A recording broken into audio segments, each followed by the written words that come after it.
The Frontline starts now.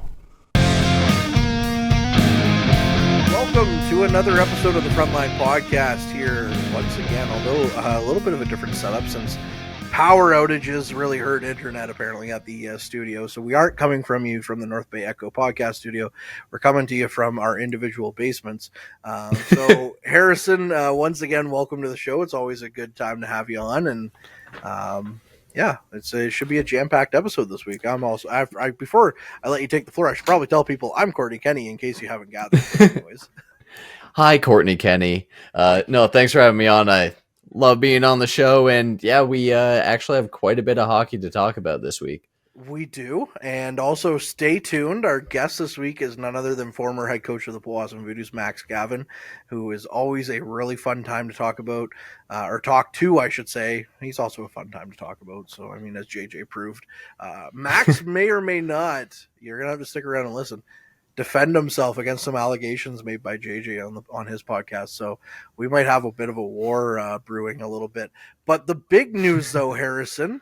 Yes. This is where producer Ben's going to come in handy on this one. Yesterday, the day before recording, which is February 26th, was the 12th anniversary of a very infamous sports clip. Ben, take it away. Who do you think you are? I am! Hell yeah.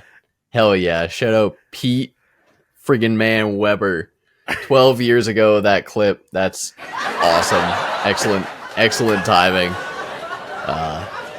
Yeah. It just really worked out, just like the random laughing now that we have coming through our headphones. You were so excited to share that in the chat yesterday. You're just like, oh, we got to talk about this. We're opening with this. This is incredible. Yeah. Like, Important podcast topic, guys. Pete Weber. Because we're a bowling podcast now, don't you know? Oh, yeah. With how much sorry about that. We probably talk the most about bowling on this podcast over any other podcast related to hockey. Yeah, I feel like that's a fair assumption. I don't like that it instantly became a thing attached to me.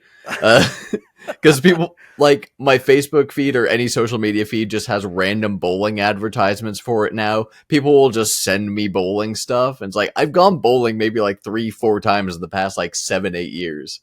So it's like, I guess this is my thing now. So it could have been a 5th time Sunday.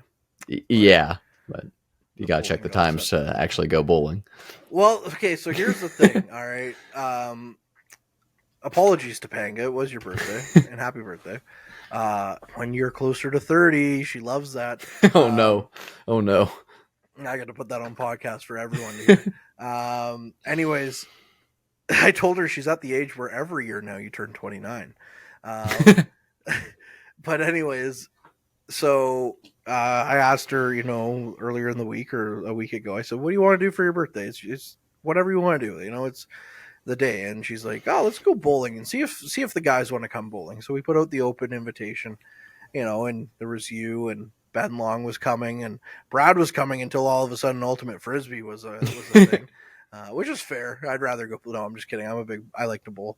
And then there was producer Ben was coming too. And we showed up for 7:00 at the bowling alley because it's a Sunday, you would assume it's closed at 9 maybe, or 10 on a Sunday. No, apparently it closes at 4. So, yeah, that was fun. But then when we looked at the website when we were there, it said it closes at 8. So we were like, okay, well, at least we can get one game in. So we walk all the way up the stairs to the bowling alley, and nope, it's completely shuttered. It's completely cold or dark. It's not happening. And then the pool area also was locked. So happy birthday, Topanga. Let's go to Wacky Wings instead. Yay. And Wacky Wings is always a good time, but it's not bowling. Yeah, even their fake bowling isn't close to bowling. No. I was super excited. I was looking forward to it all day. I was like, oh man, at least bowling is gonna happen today. Like, I'm really excited. I'm unreasonably excited to go bowling. Like, that was just how it was. And then to not be able to go bowling was very unfortunate. So. Yeah, I was half looking forward to it, half nervous about it, because I was like, dang, I'm either going to do very mediocre or prove my exact point that I am bad at bowling.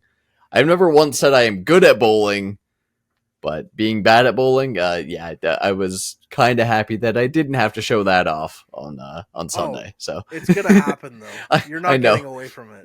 I will delay the inevitable. Damn it. The thing that was funny about it was everybody there was like, "Oh, what? Now we don't get to see Harrison bowl? Like, come on." Wah wah. We're not gonna get to see him throw the ball up the ball exchange. Like, come on. Yeah, let's see how many friggin' bowling alley. That's the word. There you go. I was gonna call it a bowling rink. How many bowling alleys I can break? Jeez. How many bowling rinks? That's a good one. That's a new one. I've Bowling never heard of rink. Yeah, it's like roller derby mixed with bowling. Actually, sounds really fun. That would be intense. Bowler derby. 10-pin balls. Oh my gosh, it's like Mario Kart at that point. Yeah, pretty much.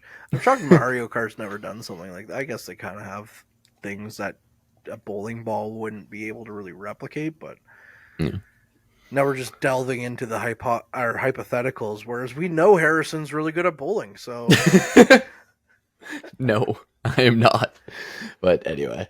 Well, we'll get there eventually. So, with that being said, though, we'll throw to a quick break and we'll hear from Max Gavin on the other side of this, talking all things Powassan Voodoos, and of course his new landing spot too, where he's working currently, and what he's doing in the world of hockey. Is always a good time, like I said, catching up with Max.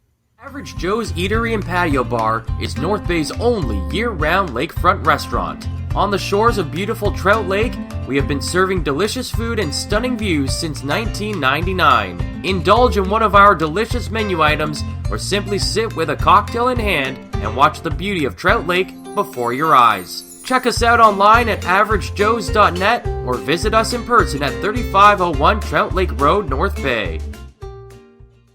Hey there, I'm Mike the Financial Advisor. When you strip it down to its core and you take away all the industry jargon, I help people solve financial concerns. So if you're concerned that you'll never save enough to retire comfortably, or that your kid is going to graduate post-secondary $40,000 in debt, or maybe even that life is going to take a really unfortunate sideways turn and somebody is going to have to open a GoFundMe page for you and your family, I can help you prevent all of those things from happening. If you want to see how, you can find me on Facebook, Instagram, and TikTok. Just do a search for Mike the Financial Advisor. You should find me.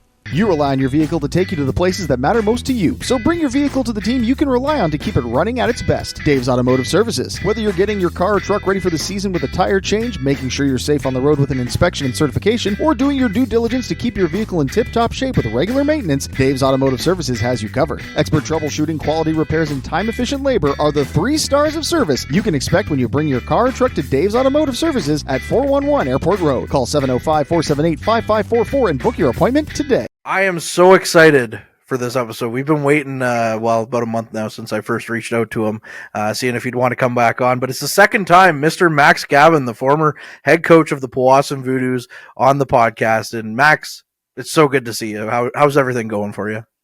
Kortney, so great to be back on, and thank you so much for having me. Can't wait to talk some more Voodoos hockey and catch up with you, man. Well, first off, I know you're decked out in green. It's the wrong shade of green for us up here in Powassan, but you are decked out in green. Why don't you give the listeners a bit of an update of where you've been, what you've been doing since you left the Voodoos? Yeah, absolutely. Thanks. So obviously, and I know you talked, I was listening to JJ's podcast when he was on a little bit ago, and obviously wild end to our final year, or at least my final year there, and then rolling into COVID. As JJ mentioned, got a job outside of hockey because there wasn't a lot of hockey being played at the time. And then through that, wound up working at the University of Vermont for a year. And then following that, I got the opportunity to be where I'm at now, which is at Dartmouth College, which is an Ivy League institution up in New Hampshire. And this is just finished actually last weekend, unfortunately lost in playoffs, but we just finished year 2, so loving it up here so far. And wouldn't be where I am without my time in Powassan, so still think back to that very fondly. A little bit of it's just an Ivy League school, no big deal. I didn't go to one, that's for sure. Well, I wasn't gonna bring that part up, but anyways, no, that's awesome. So like, I know you were in Barrie briefly before you went, so was it like the pull of hockey just that much that you had to get back into it? Yeah, I think, I had a wonderful opportunity outside of hockey with an amazing company and group of people, and learned a ton. And I think just at the end of the day, just with the way things were going and, as we all look in, I think we all had a lot of time to think about many aspects of life during COVID in that time. And, at the end of the day, I love coming to the rink every day, and it's where my passion lies. And, love being able to help, young players achieve their goals. And, that I miss that. So that's really what drew me back. And to get back into the college hockey world and have the opportunity I did at University of Vermont, I was very grateful for. So yes, to answer your question, definitely just, where passion lies, and can't beat being at the rink every day. So I wanted to go back to that podcast with JJ, where we know we have an explicit rating, so it's okay if it comes out. He gave us his backstory on FTFT. Would you be able to give your side of the story for FTFT? Yeah, I'll try to keep it more PG for all the kids here, because this is an all ages show here. But yeah, his was pretty accurate. For somebody who wasn't there, he's pretty on top of what it was. So really, eh? No, it was pretty spot on. Yeah, it was in Pembroke, first ever exhibition game with the team. We got down, it was like the first 3 shots went in, and it was like, oh man. And then our trainer at the time did come down the bench and mention about hey, maybe you should tell the D to step up. And I didn't say it loudly, I didn't say it abruptly, but I think getting to know me a little bit, I'm usually pretty quick back. So I just calmly whispered back to him exactly what JJ said about why you go fold the effing towels. So that is a true story.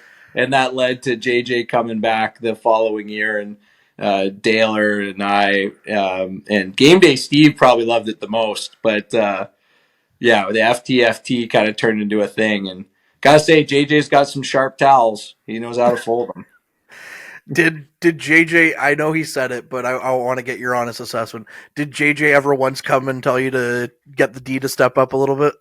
Well, as I'm sure Josh and Game Day Steve, Dawson, Jim, anyone who's been around the organization, and JJ, he's always got some great opinions in his world, about his golf game, about anything he does, so I would have to say he never stepped on the line of the coaching line. But if you ask him, he's always got the best ideas for everything. But we'll let that slide, Yeah, we'll let him have it. I always give JJ a hard time, but I mean, I love the guy. He's so awesome. So there's the little ego boost for JJ in this episode. Yeah, no, he was awesome. And, I've never run into somebody that cares more about the game and about the people he's helping, in the role he's in. And, that guy would be there 23 hours of the day, and the other hour you just count of him sleeping upstairs in the lounge as the hour off, but he was still there. He dedicated everything and was an amazing support system for the coaching staff and the players. So was that your first game in Pembroke? Like official game coaching even though it was an exhibition game? That was our first game, because then we came back after and had one against French River as well. So what's going through your mind as coach, where I know it's not your final roster at the time, obviously it's preseason and all that, but what's going through your mind when first 3 shots go in and your trainer's coming down the bench telling you that the D should step up a little bit? I'll have to admit, as that being the first impression, for myself, I think now if it was an exhibition game, I think where I'm at now, I'd be like, okay, it's just an exhibition game. I can't lie, I was definitely feeling it. It didn't help that I had about 50 family members and friends in the stands that came out and took time out to be there, so that definitely added to it. But was definitely feeling it a little bit, for sure. That's funny. I actually just had the opportunity to go and help do some work with Ryan Leonard and his Renfrew Wolves a weekend or so ago. So I got to go to a game in Pembroke. That's a beautiful arena for junior A hockey. Like absolute great time, and I think there was like close to 1,400 fans there in Pembroke to see junior A hockey, which was amazing. Yeah, they love their hockey there. Like so my whole extended family, like my dad's side's all from that area. So I know they always used to talk about the Lumber King, especially in like the heyday when it was Sheldon Keefe and going to the national championship every year. Like it was almost the hardest ticket to get. Yeah. Yeah, no doubt. I mean, and when I walked into that building, it was just like all the one end was just all Sheldon Keefe era. I wish he could do that with the Leafs, but that's besides the point. Max, I wanted to go back. That's the second part of the podcast, right? This is just stage one. Yeah, that's exactly it. Max, I wanted to ask you. I happen to do, obviously, like I do for most interviews, do a little bit of digging, and so I found an article on Bay Today where it's Voodoos formally introduced new coach. It was written April 27th by some guy named Kortney Kenny, apparently. Weirdly enough, I have no recollection of writing that article, but there it is. But I wanted to get, let's go right back to the beginning. What was it like? Because I remember you telling me the story, but it's such a good story of driving up here and everything out of the blue just to interview for a job in Powassan. Yeah, absolutely. Well, first off, thank you for pigeon tossing my introductory, article. That's just great. So that makes me feel really special. Let's be eating some breadcrumbs over here. No, it was shortly after our season when I was at Adrian, which is also where I went to school. And as much as I was joking earlier about it not being an Ivy League institution, I loved my time there, and it was a special place. Just did an old school like application, and then a week or so later, Jim and Chris had reached out, and Chris and I had spoke on the phone briefly, and he's like, do you want to come up for an interview? Little did they know that I was still in Michigan at the time. So when they were like, yeah, like come up on, I believe it was like a Wednesday night just to come, meet up with him and Jim. I drove all the way from Michigan to North Bay in a rental little Ford Taurus, in the middle of winter. And I was just cruising. But yeah, met them for dinner, both of them. And I know Jim has told this story before. I don't know if it was ever on a podcast, but in the middle of the interview, and obviously I was extremely nervous. I wanted the job really bad. And I dropped my pen down the booth at the restaurant at Casey's there.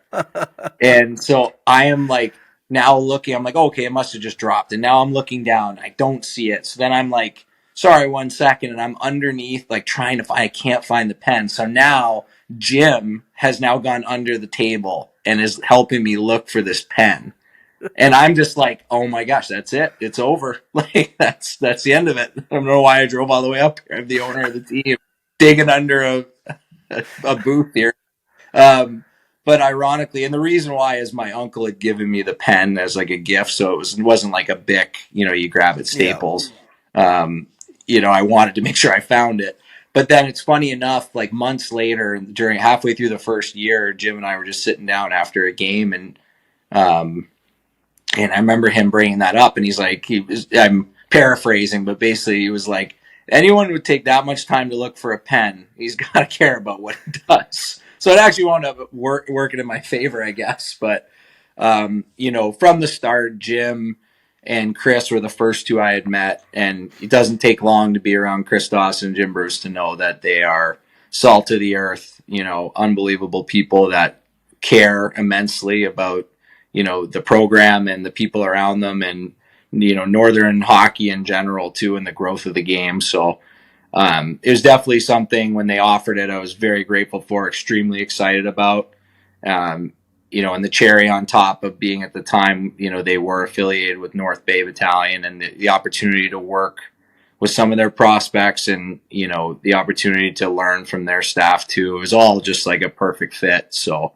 remember driving up and staying at Jim's house for the first April camp and, kind of just flying by the seat of my pants there of just what was going on. And Chris was awesome with helping me out with that, and same with the North Bay staff as well.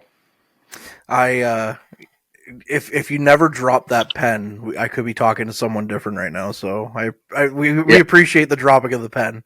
Yes, it's something very small you'd never think of, and it's just funny how little things can kind of add up. Yeah, it's one of those butterfly effects. You go back in time and step on this rock wrong, and now everything else changes. But that's I love that story. It's just so good. Like, because knowing how driving is in Northern Ontario in the winter, was there a moment when you were driving up here from Michigan where you're like, "What am I doing?" Well, yeah, when the snowstorm hit past, I think it's past Gravenhurst there, just past Muskoka area.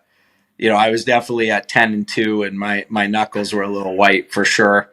But I figured, I was like, well, half the people might have turned around if there were 10 applicants. So, I'm at least 1 of 5 at this point.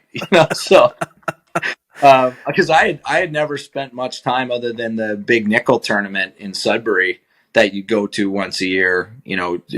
Honestly, never spent a ton of time up there. But yeah, definitely was an eye opener for sure. I think I was kind of towards the end, so I'm being a little dramatic right now, but at the end of the winter, but still, nonetheless, definitely an eye opener for sure. Well, I mean, it just makes the story better if it is dramatic, right? Yeah, well, I fit in with the fishing culture up there. Like it's this big, but it's really that big. Yeah. I'm guilty of a lot of those. So let's go through that first season with the Voodoos kind of thing. That's I believe your first job as a head coach too, right?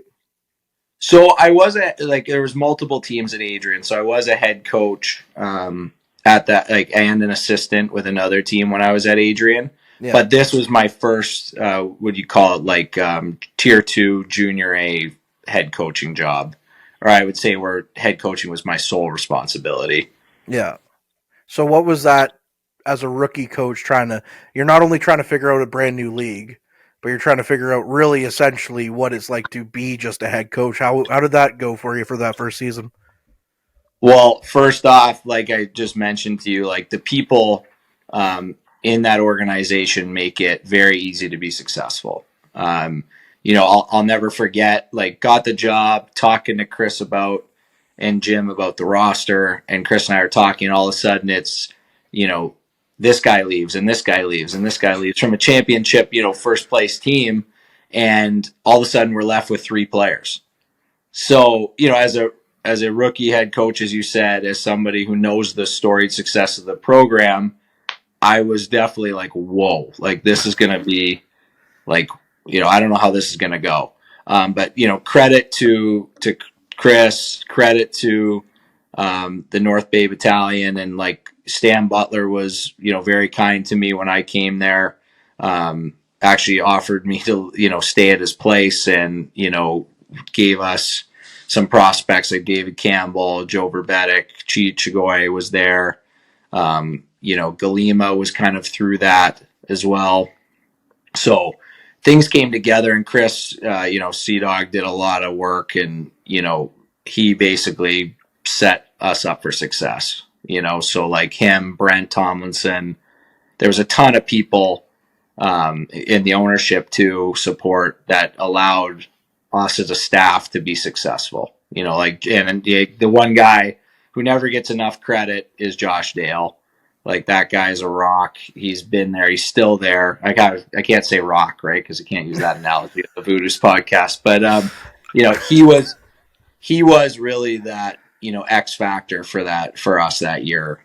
He knew most of the kids from just most of the players just from them growing up in the area, and he had a son similar to their age. So being able to bridge that gap between here's a city boy from Toronto coming up, trying to coach the kids, and just understanding, the whole background of all of them, how they tick, what makes them go. And, Patrick Rochford is with us as well. And those guys really, really helped me as a young coach kind of grow into the role, and allowed that buffer time at the beginning to kind of get things going. So it's a combination of, as a head coach, you're only as successful as, the people around you and the players that are there too. We were fortunate to have, very good goaltending, some great depth, through our scouting staff from Chris's work, and, his collaboration with North Bay, and like everything that happened kind of led me to, as a rookie coach, have a lot of success. But I'll tell you, when you go on a 3-3, not only do you have to deal with, you stop in Cochrane night 1, there's Ryan Leonard's team, always contending. Night 2, you go up to Hearst and it's Mark Lafleur. And night 3, you're coming back, or afternoon 3, you're coming back and there's Corey Beers, Timmins Rock. And then you drive to Kirkland Lake for a 1 game, and you got everything there with Ryan Wood, and he was doing a great job, and they were number 1 for a long time my first year. And even Corey Bricknell was, in French River at the time. So like, it was a gauntlet of coaches, and you had to learn really quick, because they would, all the matchups they were doing, they were changing things up on you. And it helped me become a better coach. So I have to credit, the league and the quality of coaching that was there, that helped me grow really quick, because I was forced to learn very fast, or else we were going to fall behind. So, well, it's funny that you talk about that, because it's not like how that is. It doesn't feel that way in the league anymore. It's usually, Hearst, Timmins, Powassan, top 3 in the East, and then everyone else is way few points behind. I'm just looking at the points right now, your first season. Hearst finished first with 73. Kirkland Lake second with 72. You guys was 70 and third. Timmins was 69, and then Cochrane in 5th with 67. That's the parity there is unbelievable. It was a gauntlet. And we're not even talking about the other side of the league at that point. No. Like that's just the one conference. And it was so much fun, because every game you were in, it was competitive. You had to find different ways to win.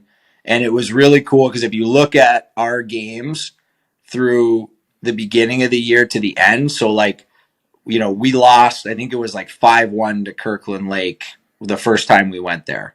And then we played them in right before Christmas, and it was 4-2. And then we played them in January, and it was, we won by 1, or it was 4-3. And then we get into playoffs and, able to beat them in 6 games. So it's like, it was that growth part. We were young that year, but we had a committed group of guys that wanted to get better. And, you got to give hats off to our goaltending too. Like Joe Verbetic, pretty much stole us that series, and gave us a chance to win every night. Same with Christian Chichagoy. Like, they both, no matter who was in net, we had a chance to win. So I had to credit a lot of that first year success, especially that early success, to our goaltenders. Because, there was a quote by a head coach one time I saw at a coaching clinic, said, "Show me a good goalie, I'll show you a good coach." So, well, that was going to kind of be my next question. That, you talk about teams. Usually, teams talk about being built from the net out first. And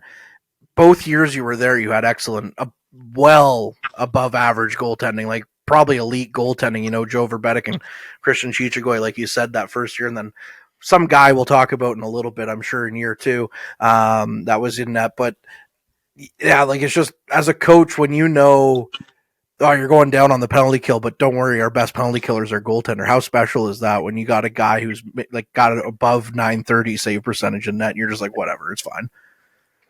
Well, what it does, it allows your team to play more confident, right? Like, it allows your whole team going in to know that you've got a chance. And when teams have confidence, especially in a long season, like, to have that constant confidence behind you, it allows you to work on things. It allows you to play more free. You can take more chances offensively. So, like, if you're down 2 goals early, you can start cheating offense a little bit, because you've got that, that rock back there. And both years we were very fortunate, to have great goaltending. And, I think it allowed our teams to kind of form their identity and be in every game. Like you saw, like, and every team had that. Like Kirkland Lake had two good goalies. Timmins had 2 good goalies. Hearst, obviously, with Nick Tallarico that year, I remember he pretty much stole that series for him. And every team, even same with Cochrane too, and French River. Like, every team had great goaltending that year, and that's probably some of the parity you see too. But yeah, we were very, very fortunate, and again, credit to everybody around for bringing in the right kids and finding those diamonds in the rough. I also look at that, your first year team while we're still talking about them. You guys were second in the conference. Hearst had 210 goals. You guys were second with 206. So, I mean, we talk about the goaltending. We talk about, how good the every team was. You guys were an offensive juggernaut, too, which is, I don't think, gets talked about as much when we talk about those 2 years because it's always about the goaltending. Like, you guys put the puck in the net night in and night out. Yeah, and I think they're both connected, right? Like the goaltending gets confidence from the offense to know that they have support to make those saves and play more aggressive. And in turn, the offensive players can make those jumps, make those reads, because they're not worried about what's going to happen if they do make a mistake. So, yeah, we were very fortunate to, again, credit to the scouting staff, credit to, everybody that was around to put the right players in place. We also had a lot of guys, especially that first year, like we knew going into the Kirkland Lake series, like we may not have been the more talented team, but we felt we had more of a team identity going into it. So if we stuck to our game, that we could win. And that's what I think, like, I remember picking up like Rico Rossi, late, like in the end, and he was a kid who came up from Toronto.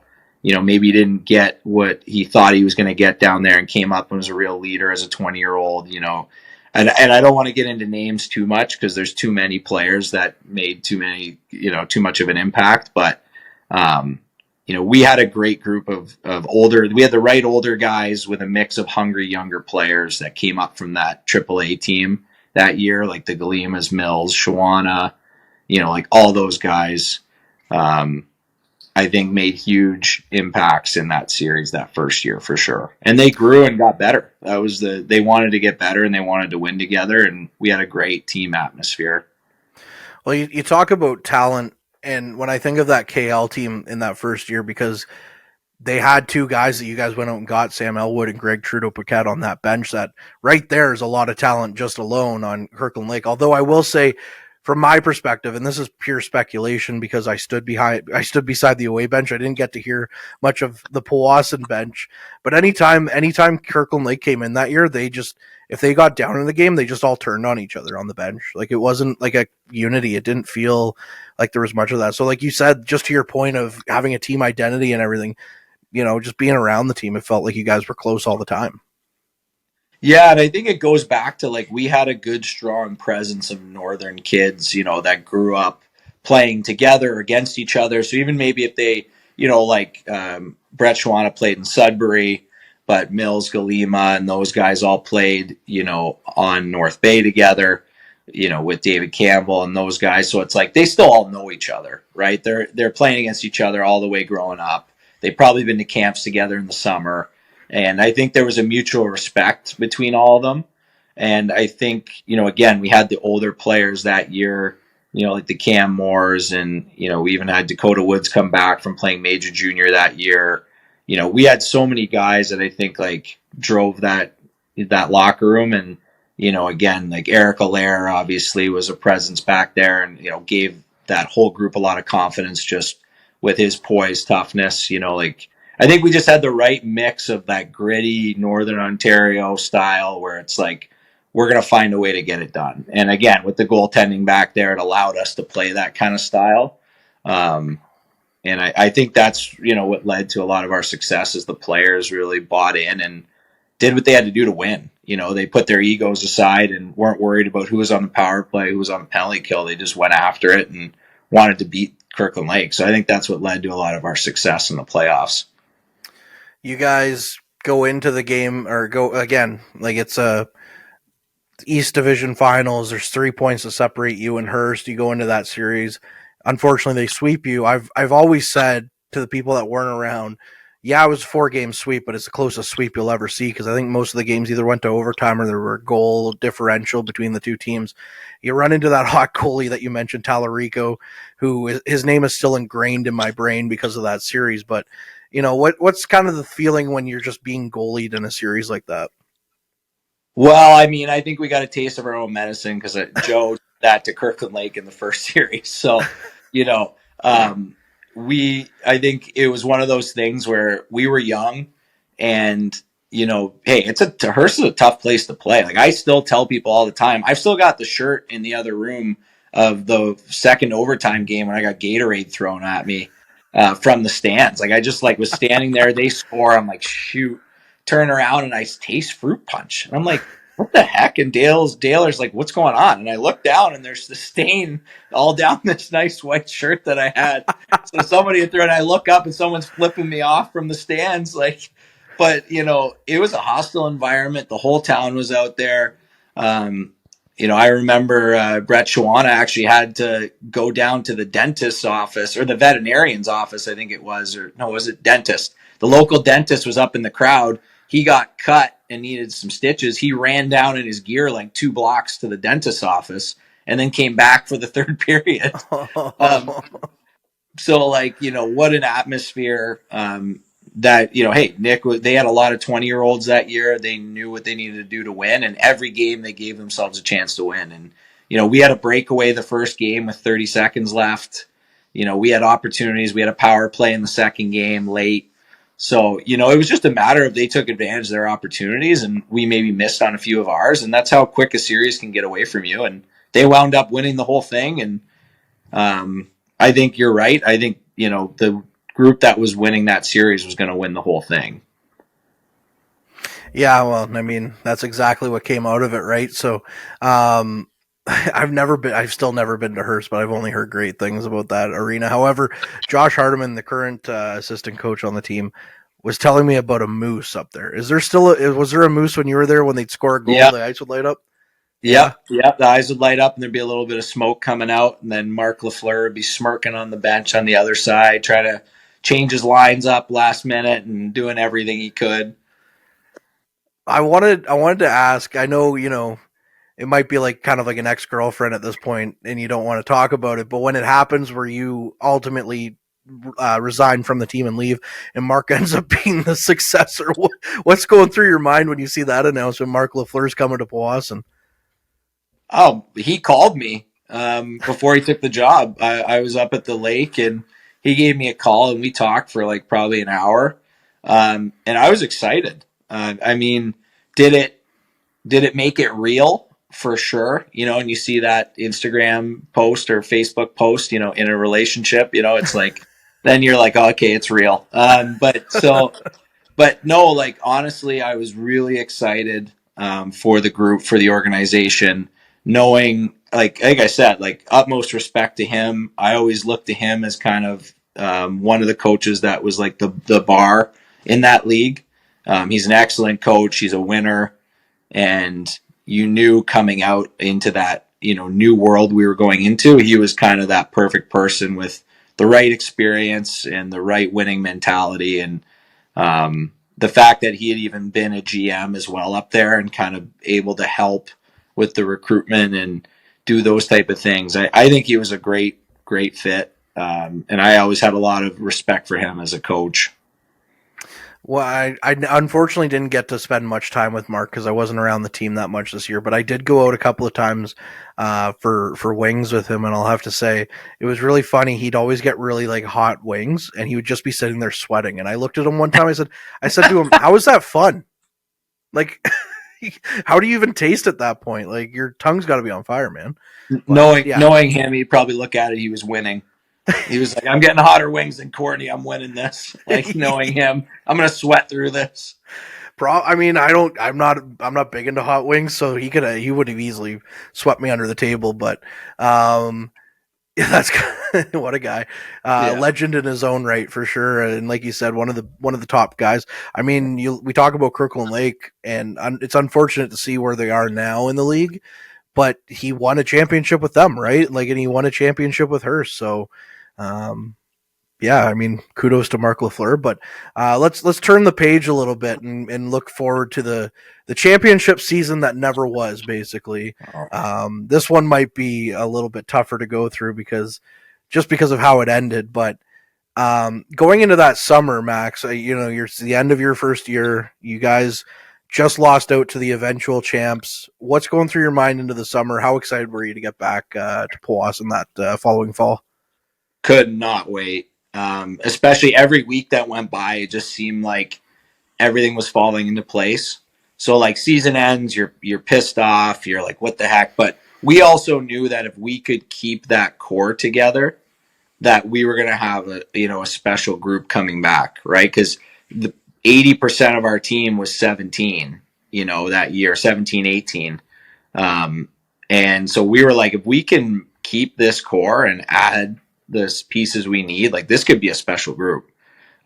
So, first off, it was like, I feel like Doss would call me every week with like the best news. Like it was one of those ones where, how like when you're a player, you like freak out about getting a call from the GM. Like, you're like, oh my gosh, what's wrong? Like every time he called me that summer, it was like, I got more excited. It was like first call, hey, we're going to get, what are your thoughts on Sam Elwood? And it's like, well, like, as you just mentioned, pain in the butt the year before to play against. Okay, yeah, like, let's do it. Like, he wants in. And then all of a sudden it's, hey, what about, Gregory Trudeau Paquette? And it's like, well, okay, yeah. And so I remember driving with Jim to Sudbury to meet with Greg and have lunch and talk with him about it. And like, he was just all in on wanting to win. And, I think like having those two on board and that announcement happen, then everything else started to kind of fall into place. And, Seiji Martone calls and says, hey, my buddy wants to come, and it's like all these things just like started to fall into place at the right time. And, I think for us, like walking in, day one camp the year before was exciting because the unknown for me, I think, and for all of us. And then day one the following year, it's like Parker Bowman shows up, Cade Hurd, like all of these guys, like they were zipping it around, Kortney, and Josh and I were looking at each other, like I remember Chris too, and we were like, you just have a feeling, you're like, this is going to be it. And I'll never forget, because I know you're going to want to get into it, and I'll preface this to kind of jump in and fade into the next one, but I get a call from this advisor, and he's like, hey, like this kid, I've got this guy, like just give him a chance. Like he'd be good. I promise you, just give him. And I said, hey, like all we've got is we'll give him a practice, and he's got an exhibition game like that, but that's all. Like, and it was a goalie.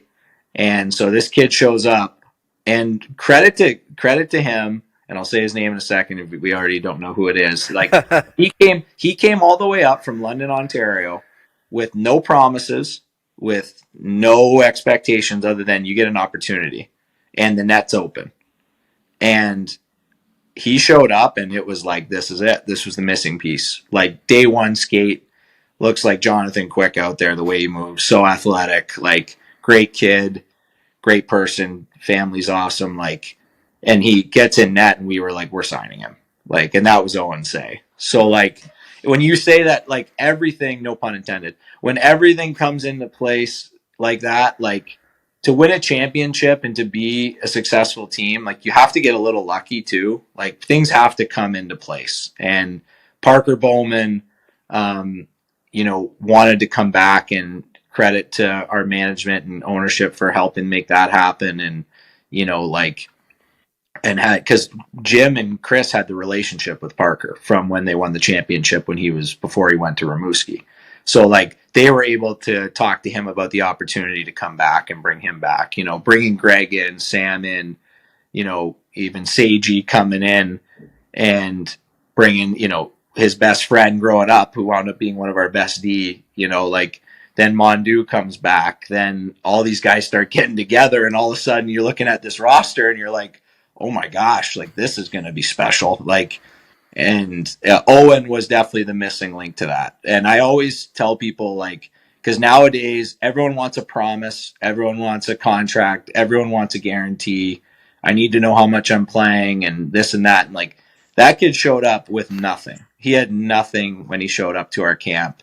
And obviously the rest is history.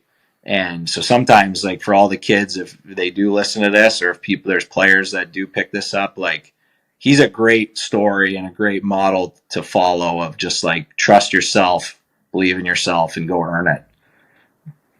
Yeah, and it's funny. I mean, obviously, when you talk about that season, a lot of it has to be talked about, as Owen say, especially the circumstances, like you said, just coming up here, literally a walk on at camp, like you said. But I just from my own experience with that off season, I remember, talking to Chris too, and he'd be like, "Oh, we're gonna go make this signing. We're gonna make this signing." Greg Trudeau-Paquette and Sam Elwood and Parker Bowman and all this stuff. I'm like, okay, but where's the goaltending? Like, because at that point, I'd gone to the battalion rookie camp, and Chris had asked me to write a story on Joe Verbetic, and when I went up to Adam Dennis at the time, he's like, "You better ask me about Christian Chichagoy too." So I did. So I was like, so both goalies from last year are gone to North Bay. Where's the goaltending is what was in my mind. And then, this kid, like you said, comes into camp, and obviously I'm not a talent evaluator, but, just watching him right from the get-go, I'm like, okay, this worked out pretty good. So I wanted to get your sense on the bench. When you put him in, to practice, like you said, he gets a practice, he gets a game, and you said he's looking like Jonathan Quick, but practice is very different from a game. What was it about him that you were like, this guy, we have to sign him right now? Yeah, and I want to preface this too. I'm not a goalie person by any means, and I think for most coaches who aren't, it's pretty simple. Of do they stop more than they maybe should? Like, and what I mean by that is like, okay, as a 2-on-1, they're stopping things backdoor. The biggest thing too is like, are they killing plays? Like everything that touches like Owen, like up top, like he's sealing it. It's like he's got Velcro on his jersey. So like that was one of the big things that stood out. And like just his competitiveness and his athleticism, like the way he could move laterally, how confident he was, just everything, the way he approached the game, yeah, everything stood out really quickly. Just his demeanor is somebody that we wanted, in our program. And I think a lot of it too is the fact that he just showed up without those guarantees. Like that didn't happen. Like, and that still has never happened in my experience since of somebody, not like coming all that way for an opportunity to try out. Yeah. And so now he's up for the Mike Richter Award. So, I mean, right there, right? Yeah. And it just goes to show too, like I remember calling people on his behalf or getting calls on his behalf when he was up there. And it was like, you guys really need to look at this guy. Like he's going to change a program. And if you look at what he's doing at Mercyhurst now, like he's their rock, and I'm not surprised whatsoever. Like he went out to the BCHL afterwards, had a ton of success. Like I wouldn't doubt if by the end of his time in college, he's a sought after free agent just because of the way he works and the way he approaches things. And, and he's a great teammate on top of it all too. And the guys all loved him. So can't say enough good things about him and all the goalies we had for sure. I know, and I'm not trying to make this, I know I kind of threw you under the bus with my article here on Bay Today, but I'm not trying to make it all about the media here, but you can tell a lot about a player by the way that they treat the public address announcer at the time or the guy who's doing media, which was myself. And Owen Say, well, all of them were great to deal with, but Owen Say was like very humble, very great to deal with. Anytime I had, questions for him, he gave me more than the time of day. Like, so that's just what I mean. Like, I'm not trying to make this whole hit piece, or not hit piece, but this whole pump up Owen Say's tires any more than he needs to. It's just, that's the thing that I think that's why he stands out so much in my mind is because, like you said, he came up here with no guarantees. And this is just the kind of person he is. Yeah. Well, if you meet his family and, you wouldn't be surprised the apple doesn't fall too far from the tree there. Like he's got a great family. He's raised well, was always respectful. And, even when he had his highs, like when he was named to Team Canada East and when he's winning goalie of the week, like he never changed his approach. He never changed his demeanor. If anything, it pushed him to be better. And I have zero doubts that he would have taken us all the way to, a national championship type of season. Obviously at that time it would have been, really tough sledding, but I would give our team a chance against anyone in the country at that point with him in net. I wanted to ask, moving away from an individual player to the season in general. I always kind of tell the story of when you got suspended for a couple of games because of an incident in Blind River.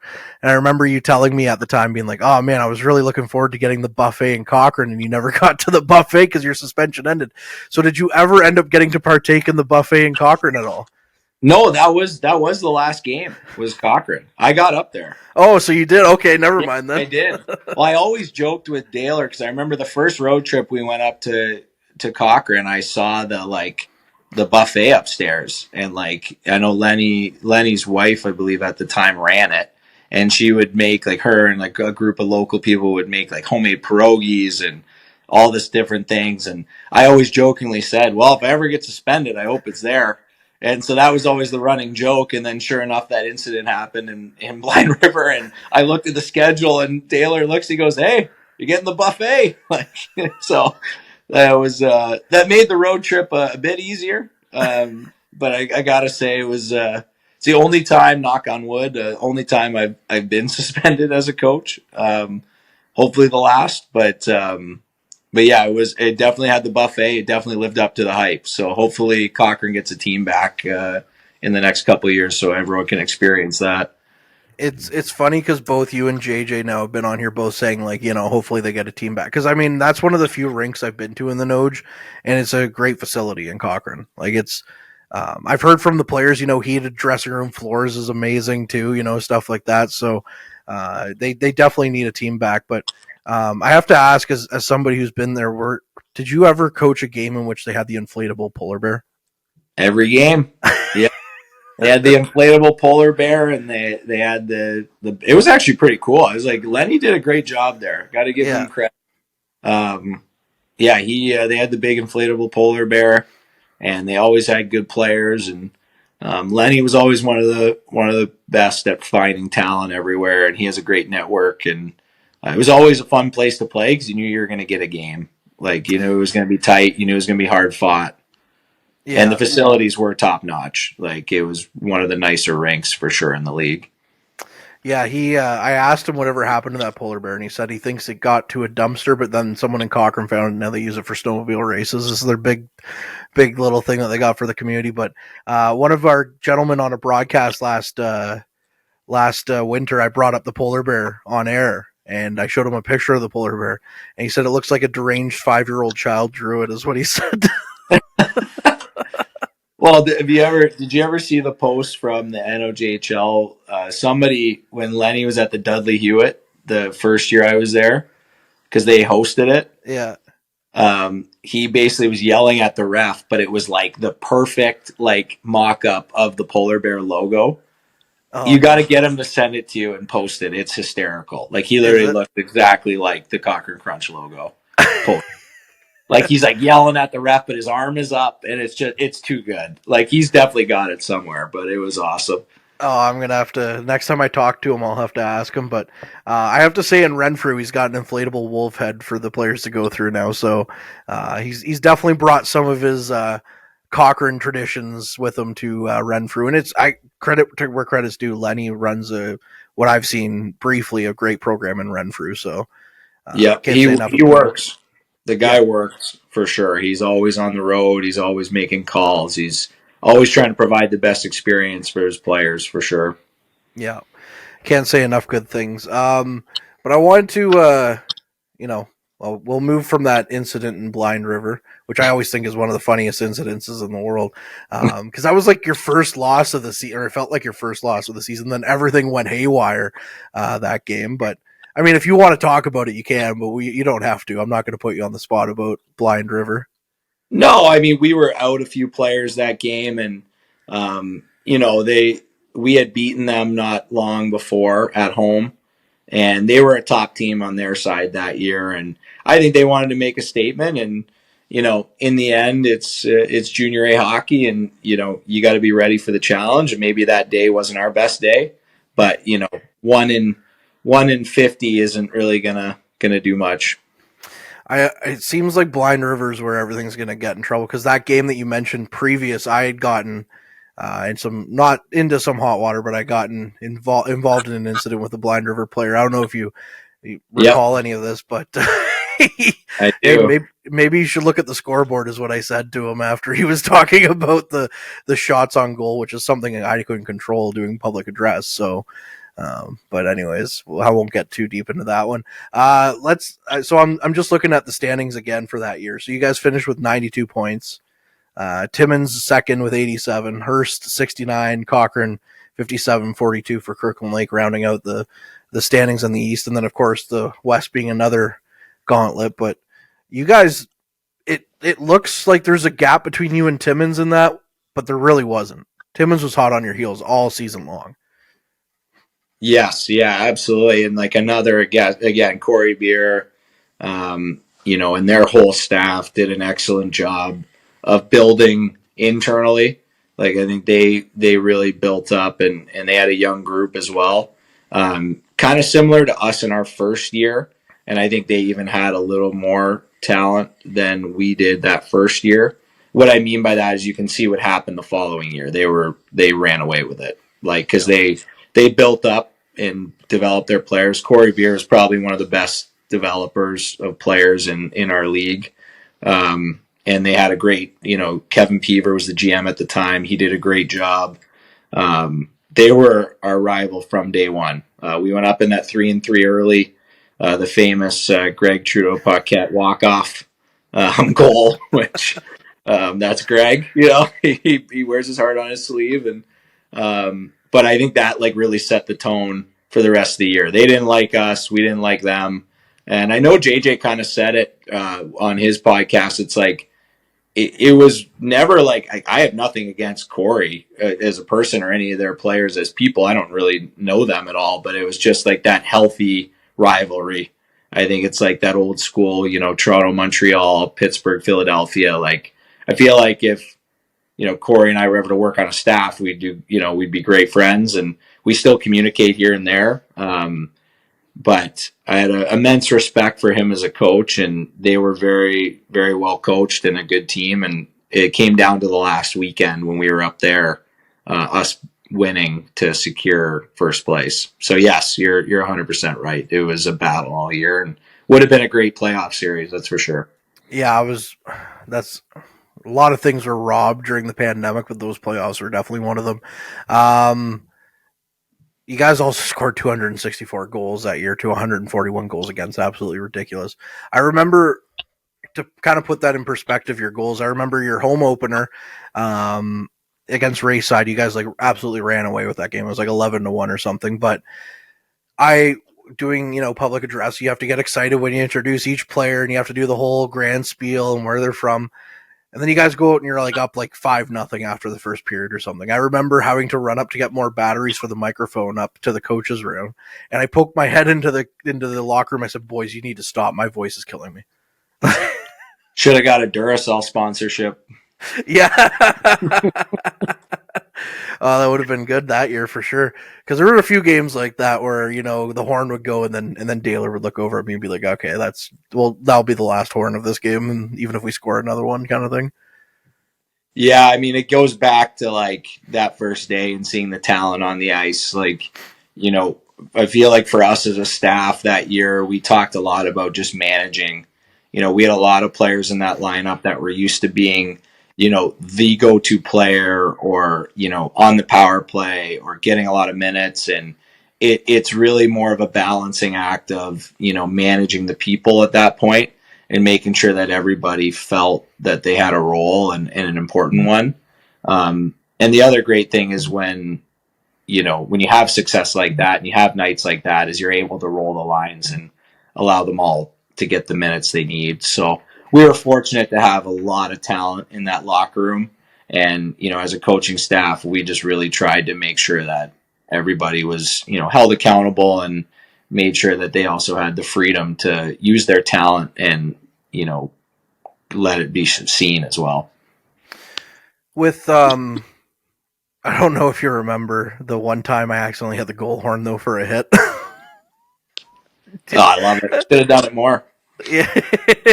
I was just thinking about that when I was talking about the goal horn in general, but all right, let's get to the not as fun stuff when it comes to that season. The stuff that, I'm just a fan, but 5 years later, I'm still sitting here being like, man, what could have been 4 years later, kind of thing. The season gets canceled the day that you guys were set to host Cochrane, game 1. I know, obviously if you're paying attention to the news, everyone knew that something was coming. They just didn't know what. I remember even back in January of that year, my boss at the radio station was like, hey, you should talk to the health unit and see if there's anything in place. I'm like, this thing's not coming over here. What are you talking about? Right. So, just from your perspective as the coach, what happened that day that you guys get the news that, season's over, go home? Yeah, I remember it exactly. So we had put together this kind of montage hype video for playoffs. We basically had asked all the families to submit a video basically saying like our slogan and, so proud of you. And so we had this huge video put together. Everyone's family did it. We edited it, music, the whole thing, right? So it was like we were up in the lounge. We did pre-scout. We showed the video and the guys were all very excited, like so hyped up. They left the lounge, door shuts. I'm not kidding. 30 seconds after the door shuts, the guys hadn't even left the parking lot. And Josh and I were upstairs and I get a call from Jim and he's like, hey, just putting this on your radar. Like there's a chance that we're not going to play tomorrow. And he's like, it's a really good chance. And I'm like, oh, okay. And that night, we got on a call, Jim, Chris, and I, and they had been informed through Rob Mazuka that like we were sending everybody home. So the next morning, instead of getting ready to play Cochrane, we were all at the rink basically. JJ and I sat there all day, and Josh and Daler too, and Dawson and Jim was there as well. We just had the guys come collect their stuff and headed home. And, we had guys we had Raf Praisers from Michigan at the time. We had guys from all over, trying to get back home. It was, it's still very unfinished, it's just something that I think we'll all always carry with us. And including yourself and Game Day Steve and, the ownership and anyone who was involved in the league, or any hockey player across the world that got that taken away, and there's probably a bunch of other teams. I'm sure Timmins feels the same way we did, so it's the worst part about that whole thing, is the players, the 20-year-olds who didn't get to finish and showcase themselves in their last playoff run, the chance to win a championship, the chance to, cap off their careers, and maybe the last time they had to show off for a scholarship or for a school or for the next opportunity. And for the younger players, the loss of a year of development, the loss of a year of opportunity to, grow and learn. And, I'm sure if we look back on the numbers of the number of kids that just stopped playing hockey altogether because of that experience, I just felt for the players. It just was, not just from a hockey standpoint, just from a life standpoint, enjoying a summer with your friends and your loved ones. And, it was just such a strange time. But yeah, that was definitely something I'll never forget. And it was just so strange, so uncertain, and just felt for the players and just try to support them in any way you can. And it was just so unknown that, we were all, I think, just trying to make sure we stayed within our world and tried to, keep going forward. Yeah, I remember that time because I was very angry, not because the world was shutting down like most people were, there was obviously a lot of anger from a lot of people.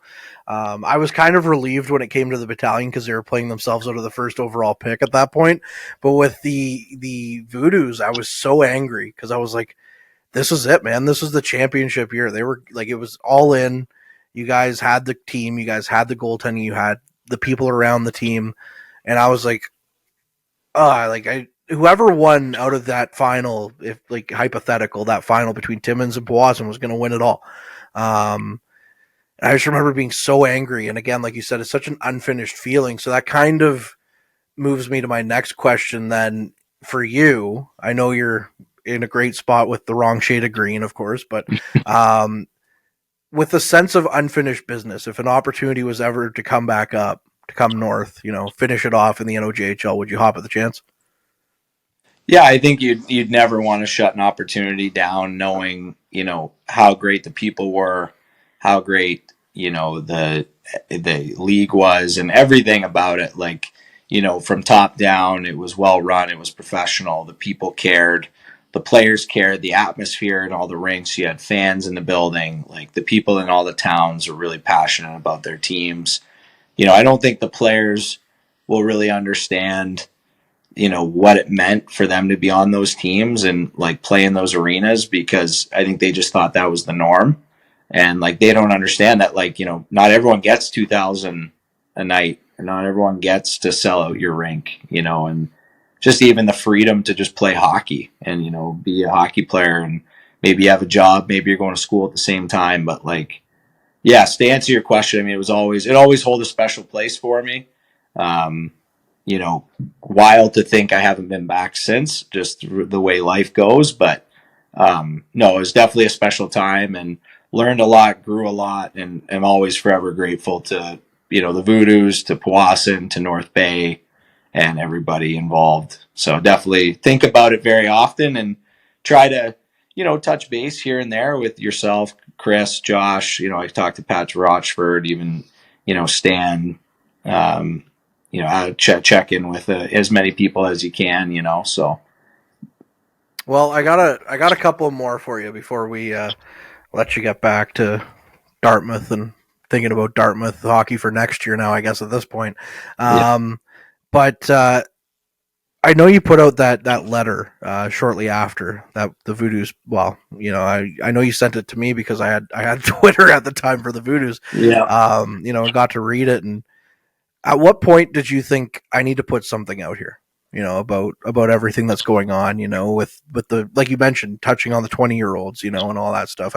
How long after you find out season's done that you're like, I need to at least put something out here for people to see? Yeah, I mean, I think it's always one of those things that, like, try never to leave any doubt, from yourself on, you don't want to leave things up to debate, up to uncertainty. And as things can get broken telephone very quickly. And so I just felt like it was the right thing to do. And it was honestly partial closure. I hoped that it would lend some sort of closure to, the rest of the staff, maybe to the players, maybe to the people watching our team and the fans and the community. I don't know. It's just one of those things where you're sitting at home, and I'm a pretty emotional person, and, I just felt like it was the right thing to do, and people could take it or not. And I hoped it would help. And because I was definitely struggling at that time with how to cope with the lack of closure with the season. And like you said, the anger, the frustration, the confusion, probably all the emotions we were all feeling, especially anyone involved in the world, but also within sport. Because it's who we are, right? Like, our sport is part of us and who are, part of our identity. So I just felt at the time that I would hope that it would help, and help the players and help the people around. So whether it did or didn't is yet, never to be seen, I guess, or we'll never know. But, I was just hoping to bring some closure and maybe help somebody that was needing it at that time, because I know it helped me. So. Yeah, and I can honestly say, like, not being a player but being involved, from the public address booth, it was nice to get that letter and see that letter. Lastly, to the end of your tenure with the Voodoos, because it's not every day that a coach gets to resign, and it's not every day that a coach gets to go out on his own terms. Usually coaches have shelf lives, and we all know what that ends up meaning with that type of stuff. But as JJ says, you guys go out golfing trips, your golf game a little bit, and then next thing you tell them, hey, I'm not coming back. So at what point did that kind of cross into your mind that, obviously the world's ended, you don't know when hockey's coming back, but at that point you realize I got to go and forge my own path here? Yeah, no, it's a great question. And going back to JJ, I'd like to address the golf game chirps. I mean, I don't think he's Rory McIlroy either. So, throwing stones can be tough. Like he might have the gear and the clubs, but He wears red too a lot. yeah, well, no, I don't see him out there on Sundays. So, but no, I think I've gotten from a 3-digit to a 2-digit now comfortably. So I'm getting there, working on it. I'm more of a social golfer. I bring the card energy up. Like everybody needs a good role player, and I know my role out there. Make sure the ice is in there, make sure the energy's up, the music's good. Like that's my role on the golf course. So, but no, just back to the serious point of your question. It was the hardest decision I had to make, and at that time, I think it was one of those situations where the uncertainty and not knowing what was going to happen, and just trying to bet on yourself and try to make sure you're taking care of yourself as well. It's just a situation where you try to do something at the time you think is right, and at that moment I thought that was the right move and what I needed to do. Still doesn't mean you don't have regrets or thoughts about it, and I knew it was a hard decision because it would be losing some of those relationships and the opportunity to be a part of such a wonderful organization. But I also didn't feel like it was right if I wasn't 100% all in, to not give that opportunity to somebody else who would have been at that time. And also without having that opportunity to try something else, I don't think I would have ever learned how bad I want it, truly, and how bad I would miss it. I think some of us in our lives, we get stuck in our routines and we get into our things, and that's who we are and that's what we do. And all of a sudden 20 years goes by, and then it's like, what if I had tried that? So like now I get to say, like, I tried something else, I learned from it, and the Voodoos got a great person in Mark Lafleur. So they were able to step in and keep that train rolling, and that led to Peter Goulet. Like you said with the butterfly effect, I think everything worked out for all parties, and but it was one of the hardest decisions in my life for sure, especially with the year we had just had and how it had ended. Yeah, it it was tough seeing the previous letter. It was tough seeing that one when you sent it out as an email to all of us, just to let us know. But I don't want to end on a down note. I really don't want to end on a down note. So I got to ask, we'll throw it back to that game that you guys did against the OPP where you were out on the ice. How are the Chicklets doing after taking the stick to the face by some unnamed guy in this conversation? Oh yeah. Well, thankfully, and thankfully we got the good dental plans up there. So, I'm just glad you didn't go to the gym that morning and didn't do your curls. If you had, I would have lost a tooth for sure. I think it was karma though for telling everybody to let them have a breakaway against Dawson first shift. So I think that was. I don't know if I ever told Chris that, but he knows now that we were all on the bench. We're like, hey, let's just let them go down for a shift for a breakaway. And poor Chris, he's got a 2-0 right off the start. Oh, I loved it though. That was great. Yeah. I remember you saying that to me though at the time beforehand when I had the sticker, like, just keep it away from the mouth. I don't want to lose any teeth. And then smack. Well, I don't need any help in that department. Like I should have just worn a cage. Don't need to go from a 6 to a 4, like that's just not what anyone needs.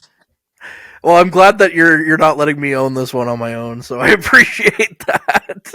Oh no, I probably just got in the way of your stick. I will say that was a Finn Acton Ronaldo stick too, because I needed a long one to reach out from the bench there. So yeah, we should have just got you dressed up and in the game. That's what. Honestly, yeah, I would have done it. I would have done it for sure. I would have done. I'm a pretty mean floor hockey player. I can tell you that. Okay. I could never get the skates and the hands going at the same time. If I run down there without skates on, I can deke around the best of them. Can't do it on ice. We'll get you some of those Bauer boots with the laces. Those things? They look like skates. It's close enough. Yeah. Watch me go out there and get trucked by somebody like first shift. Yeah, Daler would for sure. Oh, 100%, especially considering where we work together. So, but actually, it's funny that we say this because Chris keeps telling me that he wants to get me in goalie gear and have like an OHL kid or somebody shoot on me for a video, right? So we'll see how that goes. Oh, you gotta get him in there. I'm shocked he's not ready to go. Oh yeah, right. You can Big film goalie. it, and narrate. That's what you should do. Is get him in there. Yeah. Yeah, oh, 100%. We'll put him in there for sure because Mr. Big Mouth goalie over there. Oh, I played beer league goalie. Okay, there, buddy.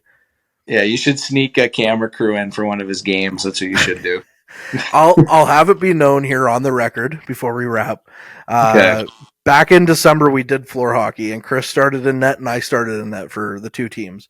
No way. Yeah. So, That's so Chris came with like his full on like beer league goalie equipment. Like I just had actual floor hockey pads, so they weren't that big or anything. But Chris is like humongous in net, right? Like he's got the chest protector and everything. And it's like you don't need that for floor hockey, man. Like come on. But anyways, he's down there. He got lit up like it was like 2-0. We were playing to 5, so he got lit up early. And then he's down there, and I made my first save of the game. He's like, "Oh, you finally did something." And it's like, yeah, but I have a higher save percentage than you. Should have had that stat. Should have posted those. That would have been good. And I think we ended up winning like 5-3 or 5-4, so it did get close. But I have a W over Chris, so take that, Chris. Wow, you should get a trophy made for that. Yeah, just honestly, I deserve it at this point. Yeah, put it up in the lounge in the Voodoos locker room. Yeah, actually, a weird thing that that was funny is. During the pandemic, when they still had they didn't know if they were going to play. They were just doing kind of camps and stuff. Mm-hmm. They asked me too late. They waited till like the game was about to start, but they had Daler on the one bench, and they didn't have anyone else to run the other bench. They were like, "Oh, we should have got you." And I said, "Well, if I win, Josh is never going to hear the end of it." Yeah. Oh yeah. You couldn't let him live that one down. No, it would have been perfect, but. Well, Max, if we're going to talk about, just coming up short or unfinished business here, I just saw a stat that said you earned 78 wins with the Voodoos, so you couldn't have made it at 80, eh? Yeah, well, I know you're a Bills fan, so, just a little wide right. Ooh, that one hurts. I'll take my lumps. We're both in it with the Leafs fans, so we're even. Yeah, that's fair. That's fair. I'll take it on that. Actually, I lied. I thought of one last thing because next year I'm not great with math, but if I do, my memory's correct. Voodoos are coming up on 10 years. You were coach for 2 of them. How does that feel to know that I know 2 years doesn't feel like a lot, but out of a team's 10-year run, you were there, and you had quite a hit on the history. No, it's like I said before, it's just an honor to have been a part of it. And there's some amazing coaches and ton of success and a winning culture that very grateful to have been a part of. And, if we have a small impact in that 10 years and then it's, you're very fortunate and lucky and, very grateful again for the opportunities I had there and very thankful to everyone that was involved. All right. Like I said, for reals this time, Max, we really appreciate you coming on. It's always a good time catching up with you. No, likewise, Kortney. Thank you so much. Love what you guys are doing here. Keep it up and hopefully chat soon. Absolutely. Thank you, sir. Meals are a special time for families to gather, share their day, and spend quality time together. Those dinners are made extra special when you add tropical produce found in the markets and grocery stores that carry La Huerta imports. La Huerta knows the importance of family, so they know which quality products make the best quality meals for your customers, whether it be Mexican Hass avocados, Brazilian figs, Ecuadorian red dragon fruit, or something just as exotic and special. To get your supply of the best tropical produce at competitive prices with brands buyers trust, contact La Huerta Imports at 705-752-1478.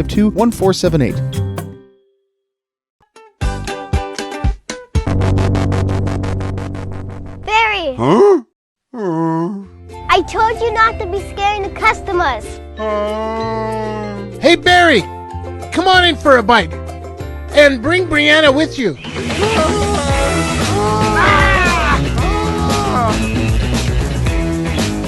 only 2 minutes up the hill, where you're only a stranger once.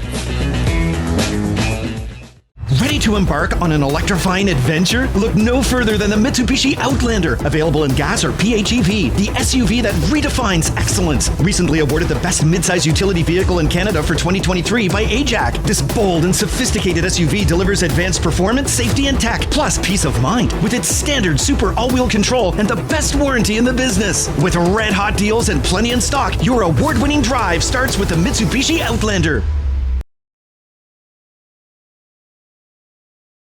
Why is Northern Honda servicing more cars of all makes and models? Let's count the ways. 1. Our state-of-the-art facility has award-winning technicians. 2. Northern Honda has the lowest tire price guarantee, no matter what you drive. 3. The lowest synthetic oil change guarantee, and every 5th oil change is free for all makes and models. Plus, new Honda buyers get brake pads for life. See the service difference at Northern Honda, 1250 Seymour beside Home Depot. Community engagement is one of our core focuses at McDonald's. The key is finding the right people who are passionate about the same things we are, helping kids be kids. McDonald's proudly supports local organizations such as the North Bay Regional Health Center Foundation, Big Brothers Big Sisters, One Kids Place, the Children's Aid Society, and Ronald McDonald House Charities. Stop by McDonald's on 1500 Fisher Street, North Bay to see how we can serve you and the community every day.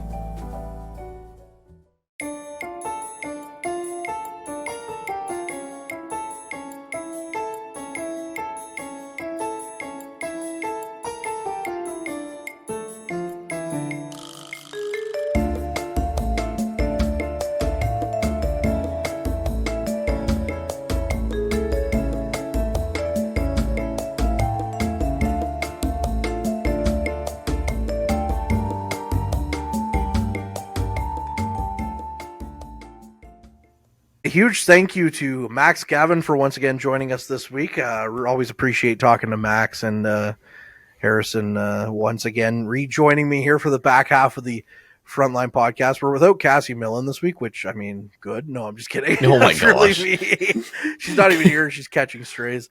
A little bit of a different setup. Like we said, we're coming to you remotely. It's almost like the pandemic all over again, which we didn't want to relive that. But oh no. It's starting. Get your toilet papers. Anyways, yeah, hopefully we'll be back in studio next week. Just you got a thunderstorm in February, man. What a weird time we live in. Thunderstorm, hailstorm. It was wild. Hailstorm. That's a band. So we have a job at work that's driving a mail van around. And that's literally the whole job the whole day. And the guy who's on it usually was off today. So I got it, which is great on a normal day. When you're outside in the rain, getting in and out, going into different buildings. I mean, this is literally first world problems. But I'm getting out of the van for like 2 seconds just to run into a building. Man, that was wild today. Like, absolute wild. You had no idea what you were stepping out into. You had no idea. It was just, is it going to be sunny? Is it going to be rainy? Am I going to get hit by a golf ball sized pile of ice? Who knows? Well, there was one point today that I was like, man, so I wear glasses, so I have prescription sunglasses that I have to carry. I have to carry the second set with me everywhere I go if I think it's going to be sunny. And there was at one point in the morning where it like kind of looked like it was getting sunny, and I was like, man, I'm going to need to get my glasses. And then next thing I was like at a stop, and there was this big rumble and the building shook, and we're like, what's going on? And then I look outside, it's just pouring. Oh my gosh. What a weird day. Yeah, I heard the thunder, and like we have dump trucks and stuff drive down Lakeshore like at the shop, and I was just like, okay, something's probably going around back to one of the service roads or something, and it was just, nope, that's just a ton of thunder. So luckily I was inside, so yeah, it kind of worked out a little bit, but anyways, we'll hop into our hockey action here, Harrison. And you know, for the two teams that we hold near and dear to our hearts, the Battalion and the Voodoos, they kind of had opposite weekends of one another in the sense that, you know, one team started with 2 wins and then lost on the last day, and then the Battalion, I'm giving it away. The Battalion lost, or started with the first 2 wins, then lost on Sunday, whereas the Voodoos started with a loss and then won the 2 games. So a bit of a strange weekend when you look at it that way. But we'll hop right into it. The troops getting revenge here against the Saginaw Spirit 6-3. Sandus the Mandus Vilmanis with a hat trick. Guy has 18 goals in 19 games as a battalion. Dude's just insane. Like, his scoring has just been off the charts. It feels like anytime he enters the zone, he can release in so many different ways with just the same amount of ridiculous power, whether it's a wrist or a slap shot. Like, it doesn't matter. He's so accurate and unpredictable. Like, he can change his speed, not just in shot, but also in his skating ability, just to create so much space for himself. The dude's a menace. Yeah, well, that's a pretty good way of putting it. So we'll start off with Sandus, the Mandus Vilmanis getting his 25th, 13-27 into the first period. Sebastian Gervais tying things up a few moments later. Bryce Cook with his 11th, though, literally 8 seconds later to give the battalion back the lead. Then actually pretty late in the second, Joey Willis tied things back up at 13. Then Anthony Romani with his 45th, followed by Justin Ertl with his 21st, just 13 seconds before the buzzer to give the troops the lead heading into the final period. Then Vilmanis with his 26th, James Go with his first midway through the third, and then Vilmanis capping things off late in the third period to give the troops a 6-3 victory. And Harrison just, after the game last weekend in North Bay, where Saginaw beat them, you got to think this felt pretty good coming out of there, doubling up the Spirit. Yeah, I'd argue that the home game against the Spirit might have been the worst game the battalion played all year. And I know that there was that 8 whatever game in Sudbury right around Christmas time, but just from but just from like a moral and overall, gameplay standpoint, I feel like that Saginaw game might have hurt a bit more because going into that game we were talking about, hey, this is kind of like the benchmark. Like, how are you going to play against the team that's just like decked out going for everything because they're hosting the Memorial Cup? And then that happened to you. It can't have felt good. So doubling up Saginaw at home 6-3, one of your guys gets a hat trick, you're just rolling and everything seems to be fairly good for you. That has to be huge, especially starting off that Michigan road trip, which, if you'll remember last season, didn't go so hot. Nope, it did not. But speaking of hot, the troops stayed hot as the next night they took down the Flint Firebirds 3-2, where they had to dig themselves out of a 2-0 hole. Matthew Wang with his third halfway through the first period got the Firebirds up and running. And then Colson Petrie with his 23rd a few moments later. So it's 2-0 Firebirds after 20 minutes of play. Justin Ertl on the penalty shot with his 22nd with 5 minutes into the second. And then in the third, Dallin Wakely with his 29th. Tied up the game a minute and 29 in, and then 3 minutes later, Sandus Amandus Vilmanis with his 28th to give the game-winning goal to the troops 3-2. So as an Ohio State Buckeyes fan, I must say it's really nice to see anybody go into Michigan and sweep, especially when it's the North Bay Battalion. Yeah, and getting the win against the Firebirds, that's one that you're expected to win in a sense. They're not the greatest team. And it's kind of the one you beat Saginaw pretty handily the night before. You got to go and make sure that you finish this one, even though that you're down 2-0. And earlier in the season, I'd be a bit more worried about the battalion clawing back a deficit, but they score 3 in a row from the people that you need to get goals from, and they've closed this one out in Flint. So good to see that.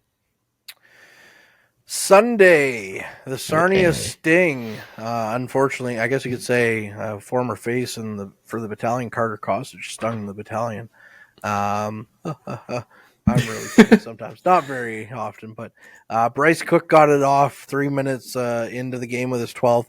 Then Dallin Wakely with his 30th. So back-to-back seasons of 30 goals for Dallin Wakely, one of the most underrated players in the game, even though he's still putting up massive points. Then Tyson Doucette with his 20th, about 10 minutes later, got the Sting on the board. And Ethan Procession, with literally a minute left in the first on the power play, got his 13th. So it's 3-1 battalion heading after 20 minutes of play. Sean Doherty with his 6th, 8.5 minutes into the second. And so it's 3-2 heading into the third. Justin Ertl scores to make it 4-3 or 4-2. a minute and a half into that third period. And then I had to, I left my house at that point because that was bowling day, even though that's not what we were doing at that time. But I had to go out and do some running around just to get ready. And, the troops are up 4-2. And I'm like, oh, perfect. Going to be 6 points, down south this weekend. And then the Sting are like, just kidding.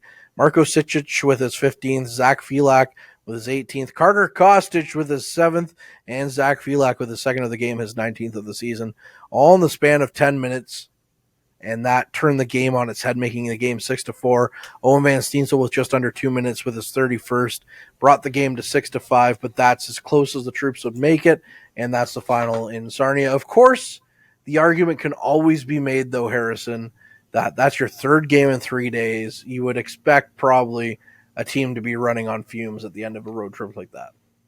When the season schedule was first put out, I immediately went and looked, okay, when is this 3-3 happening? Because it always happens towards the end of February. And I was just like, okay, this is kind of one of the benchmarks of how can they do on the road with that intense of a schedule. And you keep it within one goal.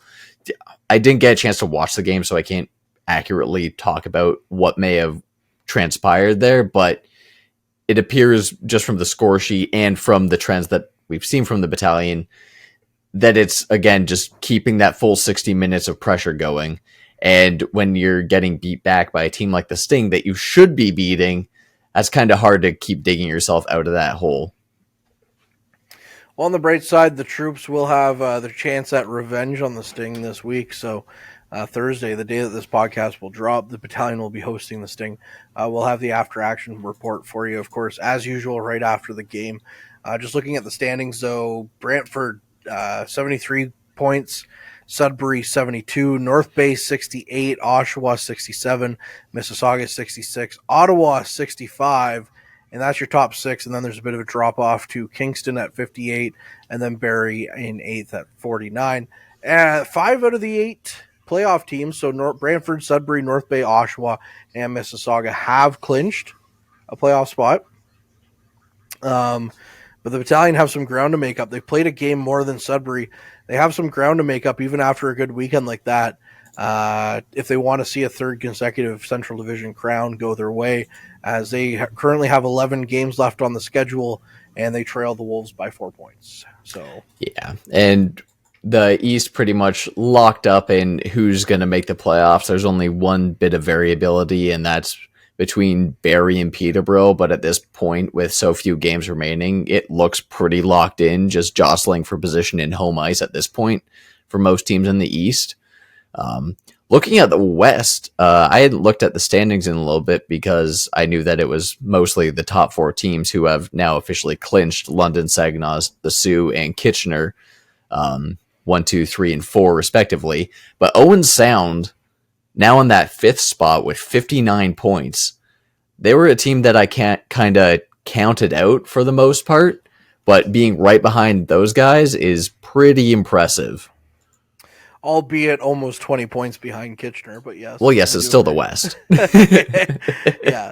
Guelph with 58 right on their heels, Erie 55, Flint 52, and then Sarnia with 50, and then Windsor way down at 43. But you know what's wild about all that? I know we joke a lot about the Ice Dogs, but for as much flack as those Spitfires have gotten, with their 43 points, they would be above Peterborough and Niagara if they were in the East.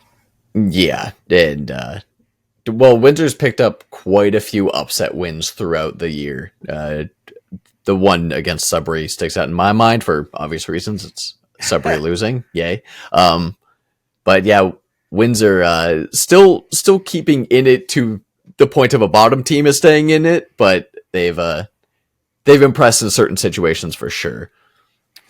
Yeah, and you look at their past 10; they're 4-3, 1-2. Niagara's 3-7. Peterborough's 1-7-2. So, oof. I mean, even Barrie's sitting at 4-5-1, so they're sputtering a little bit. But you look in the West, there's some teams that haven't had a good past 10 either. Owen Sound 3-4-2-1, Guelph 1-6-3-0, Erie 2-7-0-1. So the little spurt that Owen Sound's gone through, 3-4-1-2, hasn't really hurt them too much because Guelph, Erie, and Flint also not having a good little run there, but it is scoreboard watching time. When you think about it, though, the only two teams that really have in the East that are going to have, I don't want to say easy sledding because it's never easy sledding come playoffs. We saw that last year with the Battalion in Mississauga.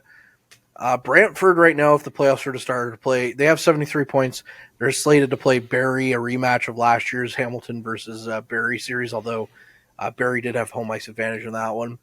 That's for 73 to 49 points. And then Sudbury would be facing off against the Kingston Frontenacs at 72 to 58 points, whereas North Bay would be taking on Ottawa. North Bay has 68 points, Ottawa has 65, and Oshawa and Mississauga would take each other on in the first round, 67 to 66 points. So there's some pretty even series if the playoffs were to start today in the OHL. Yeah, it's quite a bit of disparity in those four matchups. And I believe it was it Kitchener? No, it was Oshawa last year who was a surprise, who ended the regular season not super hot, and they ended up taking a series. So anything is possible once it comes to playoff time. And I feel like whoever Kingston ends up facing, that's kind of going to be like the North Bay Mississauga series from last year, because Kingston can definitely put those pieces together and be a real offensive threat, but it's the inconsistency that seems to be hurting them for the most part. Yeah, Kingston definitely up and down quite a bit. They do have some great pieces, like you said, on their team. Whether or not they can put it all together when the chips are down is another question. But as it stands right now, the Battalion are, well below where they were at this point of last season points-wise. They ended up finishing with 99 last year. So, like we said, it's a bit of a dogfight. The East is a different type of beast here this season. But we'll move things on to Junior A hockey, where I'm looking forward to more Voodoos action that we'll have this week, of course. But by the time this podcast comes out, the Voodoos will have played this week. But we got to talk about a Voodoos alum, because this episode's all about Voodoos alum with Max Gavin. Harrison Israels is up. He's been nominated for the Hobie Baker Award, which is kind of a big deal in the NCAA. Yeah. He played for the Voodoos. He won Rookie of the Year with only one season in 2017-18, so he was a year after the championship season with the Voodoos, but he still, in that one season, put up 38 goals and 31 assists for 79 points in 51 games. This year, he has 17 goals and 5 assists for 22 points in 29 games for Alaska. So, Harrison Israels, lots of Voodoos fans will remember him and think of him fondly. Yeah, that is congratulations. That's huge honor to be nominated for that award. It's kind of like one of the benchmark awards in NCAA hockey. You hear somebody's a Hobie Baker nominee, a Hobie Baker winner. It just adds a certain amount of pedigree to your capabilities. And yeah, Harrison Israel had a ridiculous 17-18 season, 69 points in 51 games played. Like, that's just monstrous. So yeah, huge congrats to the Voodoo alumni. Yeah, Voodoo alumni lately really making all the waves. I mean, Justin Brazo making the NHL, scoring a goal in his first game. Of course, obviously, he's more well known for being captain of the Battalion and scoring 60-plus goals, but he is an alumni of the Voodoos, albeit briefly.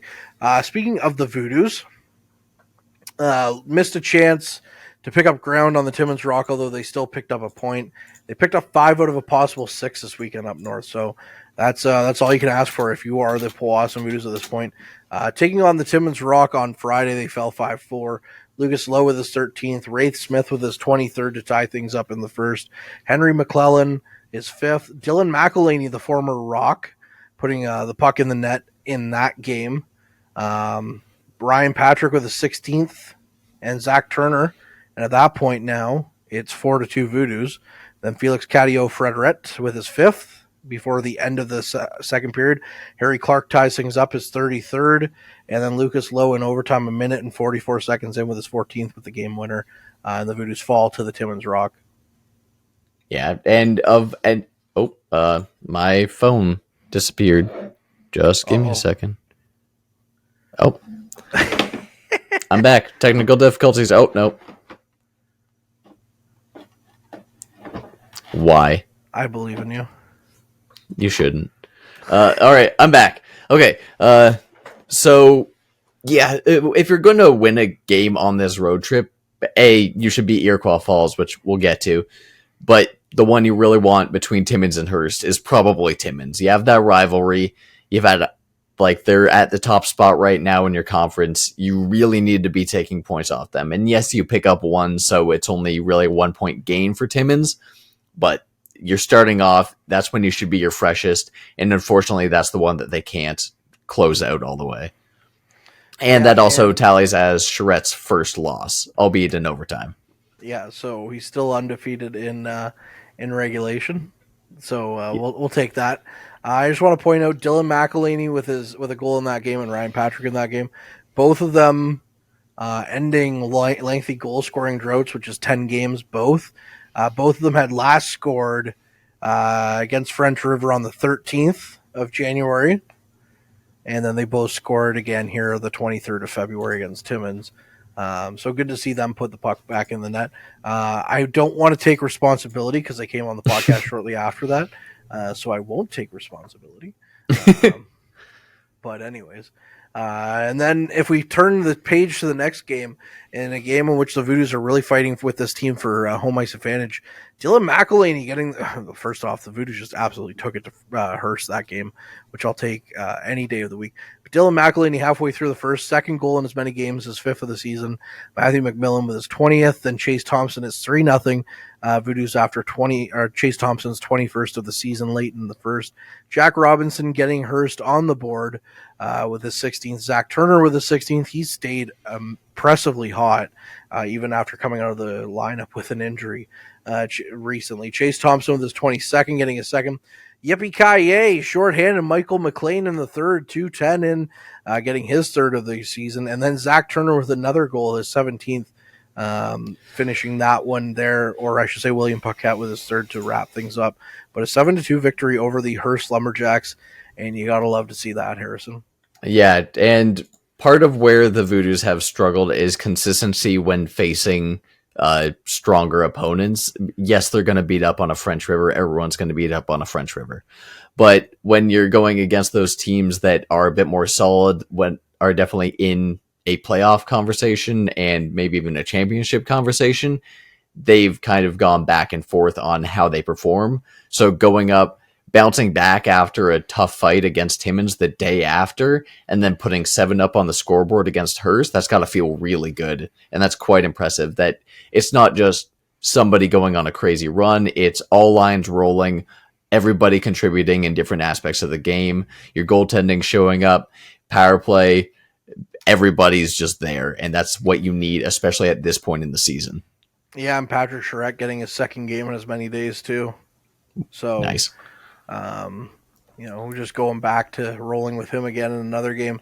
Now, if we look to the last game of the weekend against the Iroquois Falls Storm, Voodoos taking it there again, 6-1 against the Storm. Justin Russo got the scoring started with his second of the season, which is good to see him get rewarded for all the little things he does away from the score sheet that you might not notice with his defensive play. So always good to see Justin Russo get rewarded. Zach Turner with his 18th, Matthew McMillan with his 21st, Alex Little with his 8th.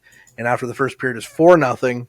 And then in the second, Tyson Klimsiak with his first, Mason Rotundo with his second, and Ray Smith with his 24th. And that's all the scoring in that one as the Voodoos come home with 5 points out of a possible 6 from up north on Highway 11. And it's always a good day, again, like we said, for the Powassan Voodoos when you come back from that road trip, a hectic 3-3, where you take a possible 5 out of 6 points, Harrison.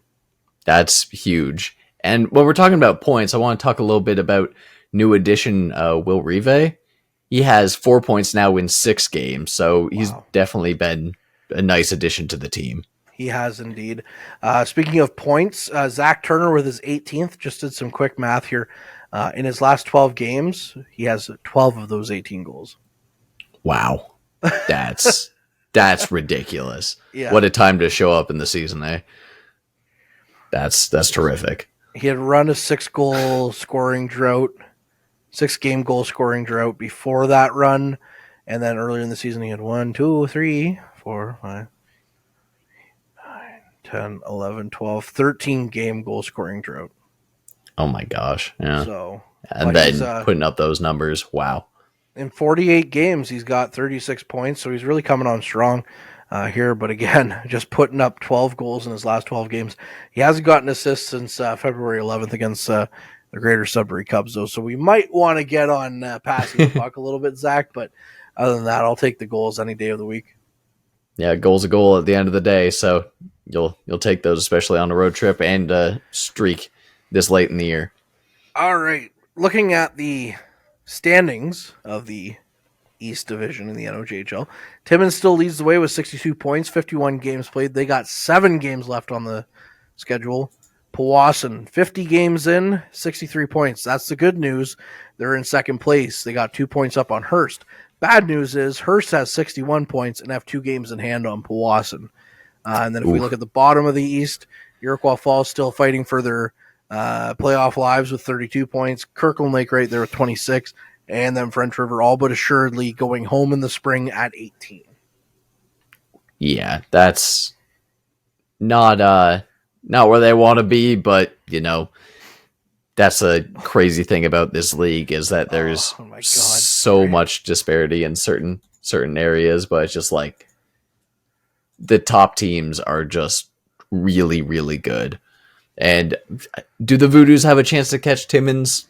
Yes, but Timmins would have to go on a heck of a losing streak, and Powassan would have to basically win everything. So it looks basically assured that the top 3... Well, Powassan and Hearst could juggle back and forth, but it looks like Powassan Hearst at this point, and then Timmins versus Kirkland or Iroquois Falls.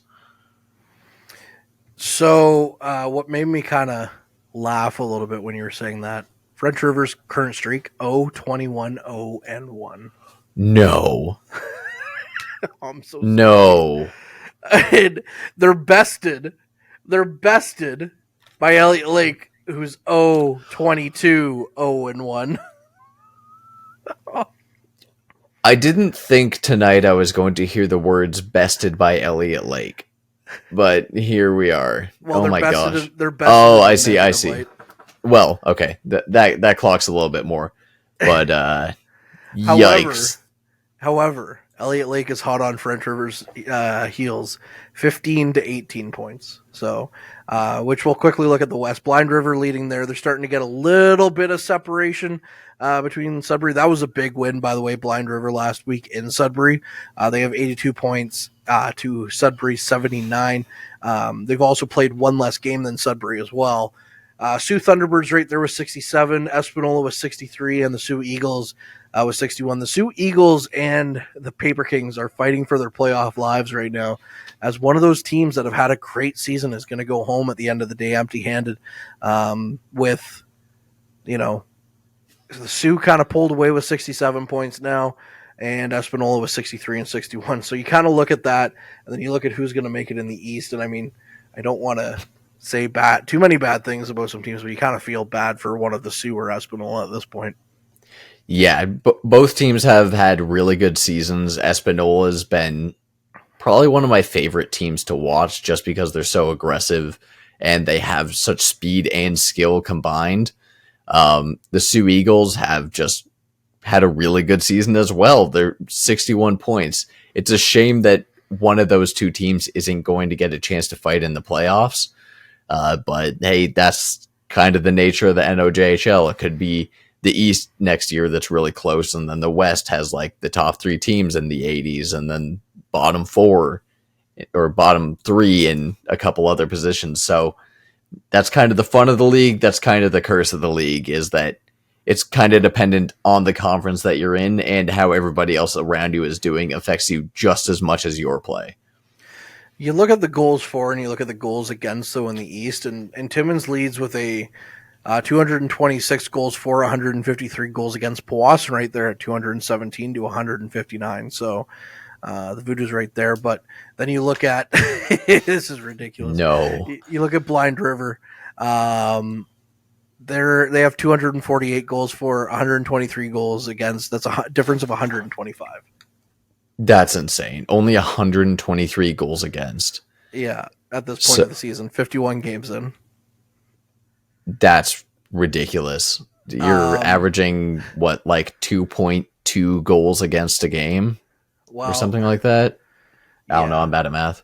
Either way, that's a crazy stat. That's an insane stat. And then he got on the other end of the spectrum, Elliott Lake is a minus 171, and French River is a minus 150.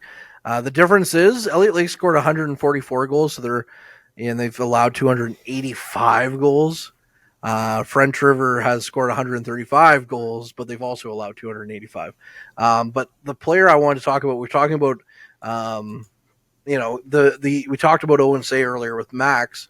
The guy who's the Owen Say this year is Noah. I'm going to totally butcher his name. Noah Teaglagar in Blind River. In 29 games, he has 25 wins, 3 losses, 6 shutouts, a 195 goals against average, and a 930 save percentage. That's machine numbers. Yeah. That is, oh my gosh. Yeah. And he's an 06 birth year. What?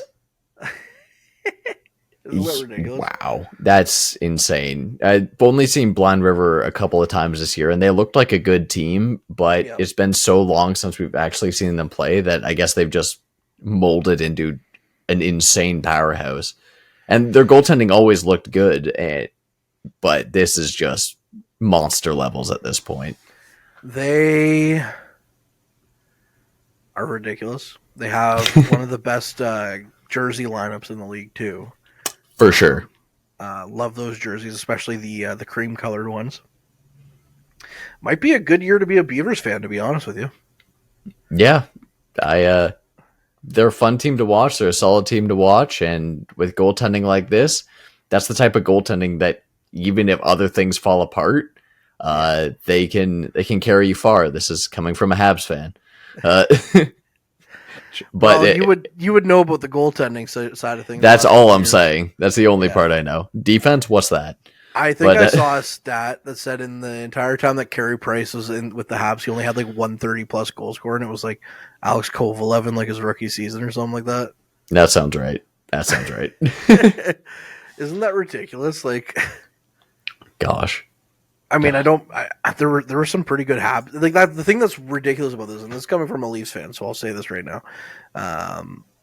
There were some pretty good Habs teams that Carey Price played on that you're starting to think that maybe Carey Price was the reason why those Habs teams were good teams. Oh yeah, 100%. I don't think anybody would question being like, oh yeah, if you had a different goalie, it's like, yeah. Well, Ben at one point might have argued QA or something like that, or hey, he's a big QA guy, that Ben Sargent. Yeah, and fair enough, but I know Ben Long is a huge Yaroslav. Was at the time he wanted Yaroslav Halak during that whole who are they going to trade situation. He was like, keep Halak.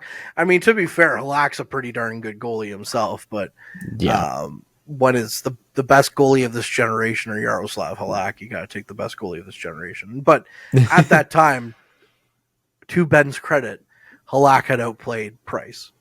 That's true. So, especially on that playoff run. So, yeah. What could have been, Harrison? That's basically been my entire life of being a Habs fan, is what could have been. So many exciting players.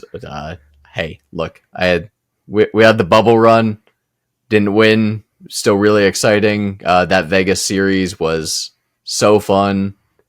And then that's the real final in my mind. The next series after that doesn't count. We don't talk about that. You don't want to talk about circumventing the cap? Circumventing the cap? Yeah, no. You don't want to talk about Kucherov coming back just for the playoffs that year? It's fine. I don't know. I can't hear anything. I don't know what you're saying. It's all not real. Headphones are off. It's getting real. Yeah, that was I hated that playoffs because of the Leafs. That you're like, there's no reason why the Leafs should have lost that series to Montreal at all. And then Carey Price just turned it on. Is all that happened really when you think about it. And then Alex Galchenyuk thought he was still playing for the Habs, and then The next game, Travis Dermott was like, "Hey, let's do the exact same thing." Two guys who are not really in the NHL anymore, so darn. But yeah, no, that series should have never happened. It really pisses me off still to this day. Yeah, that was probably one of the most leafy Leafs. Yep. Like ever. That was rough. It was just like, we should not have won that, but we take those. Yeah. So that man's playing Galaga. Thought we wouldn't notice, but we did. But Avengers reference, jeez. Do you have a second favorite team, or is it all just Habs all the time?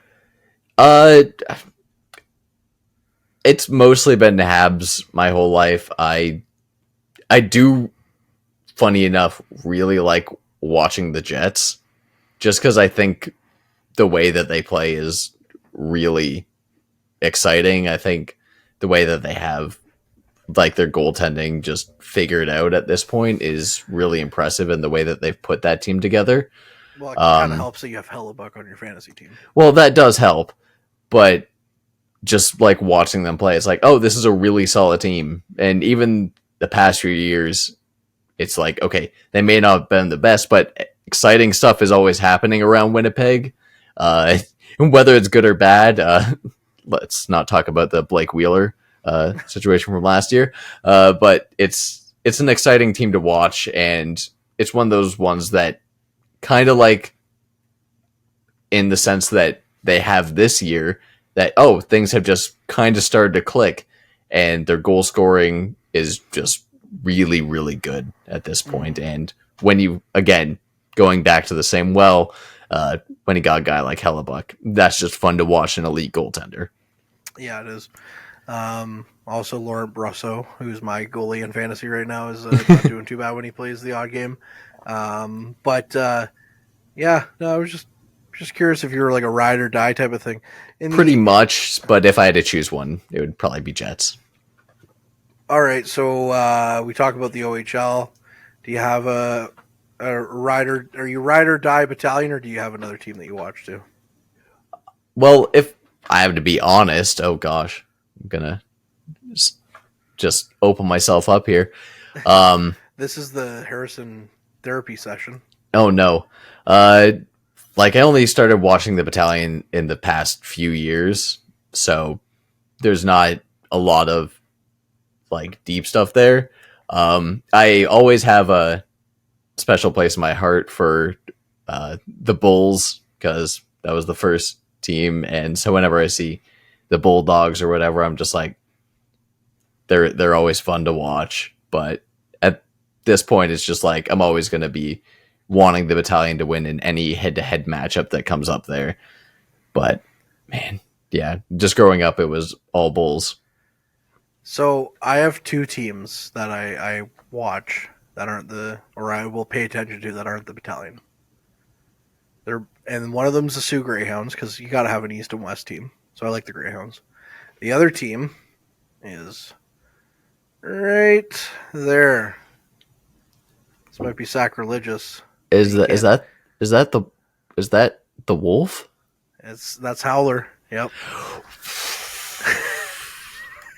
Yikes. Dude, I feel more safe in my Wow. Sudbury, huh? You got the claw right up there. That's saved by the Green Ranger. Yeah, there's a Master Chief helmet up there too, but it's hidden by the claw. That's more sacrilegious. For those of you that can't see, as we record I'm recording in my room, and Harrison's recording in front of his Garrison. But yeah, so I don't like the Wolves when they play the Battalion, and I'm 110% in on the rivalry. Like, I'm like, screw the Wolves, Battalion better win. But I genuinely like watching them play hockey. I genuinely enjoy, so I will watch highlights the odd time.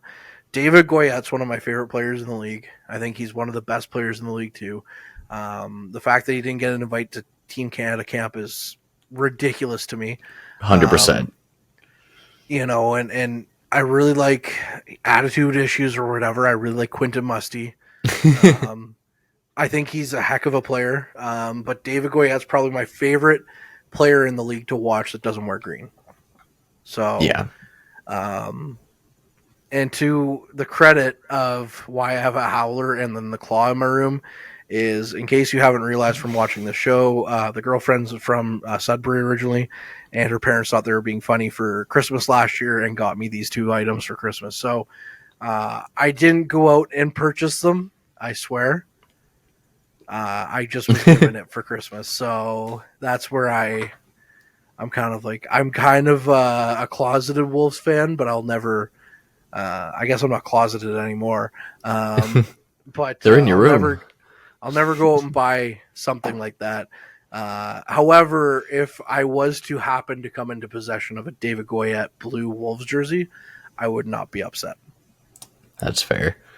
I guess if I had to choose a second team, it would, and pains me to say, especially after last year, Peterborough, because that's the area I grew up in, and I've watched a ton of Pete's games. I've embarrassed myself on the ice in the Memorial Center there. I spend a lot of time watching games with my dad there, so that more specifically, the arena holds a special place in my heart. But I've just watched a lot of Pete's hockey, so. I've seen the Battalion go 1 and 2 in that arena.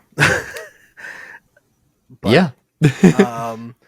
It's funny, actually, when I was in Pembroke a couple of weekends ago, it's also the PMC, the Pembroke Memorial Center as well.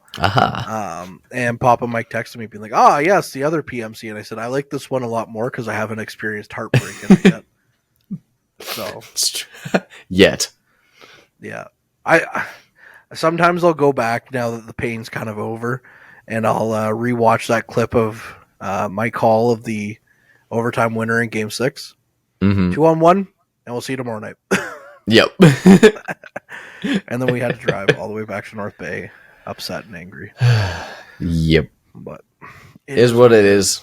And a brand new playoff run is upon us. A little bit different than last year, but I think there's a lot of faster pieces this year that are going to bring a different type of energy to the playoffs. And I'm excited to see that. I'm happy to see Bryce Cook starting to get on the scoreboard a bit more, being a bit more physical in front of the net, opening himself up to different playmaking opportunities. I'm really pleased with that. I think he's got like 3 or 4 goals in the past 6 games, which is awesome. And at key moments too, whether it's opening up or just widening a lead.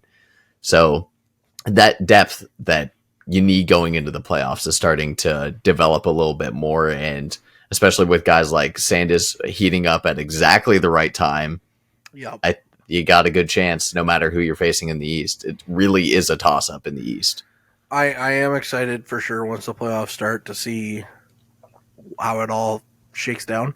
I like their chances, really. I like their chances last year and to come out of the East. I like their chances to win it all last year.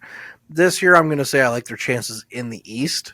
But there's not really a team that overly bothers me like Hamilton did that first year, because you've beaten the Saginaws, you've beaten the Sioux, you've come close to beating Kitchener, you've beaten the Londons, you've beaten the Beasts in the West, and you've beaten every team in the East at one point too. I mean, we're at this point where nobody's running away with it. When it comes to the NOJHL though, it's going to be a bloodbath against the Hearst Lumberjacks in that first round, I have to say.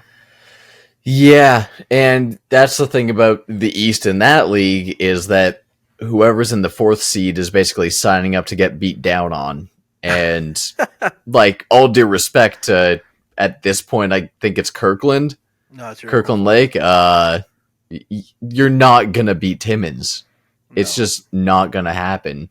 And the Voodoos being as neck and neck with the Lumberjacks as they are this year, it could go 7 games. It could go 6 or 7 games is probably how that series is going to shake down.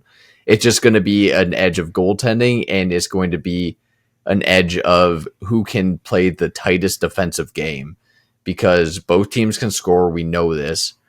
It's just a matter of little mistakes not happening and whoever is going to take advantage of those, because Hearst is full fully capable of that.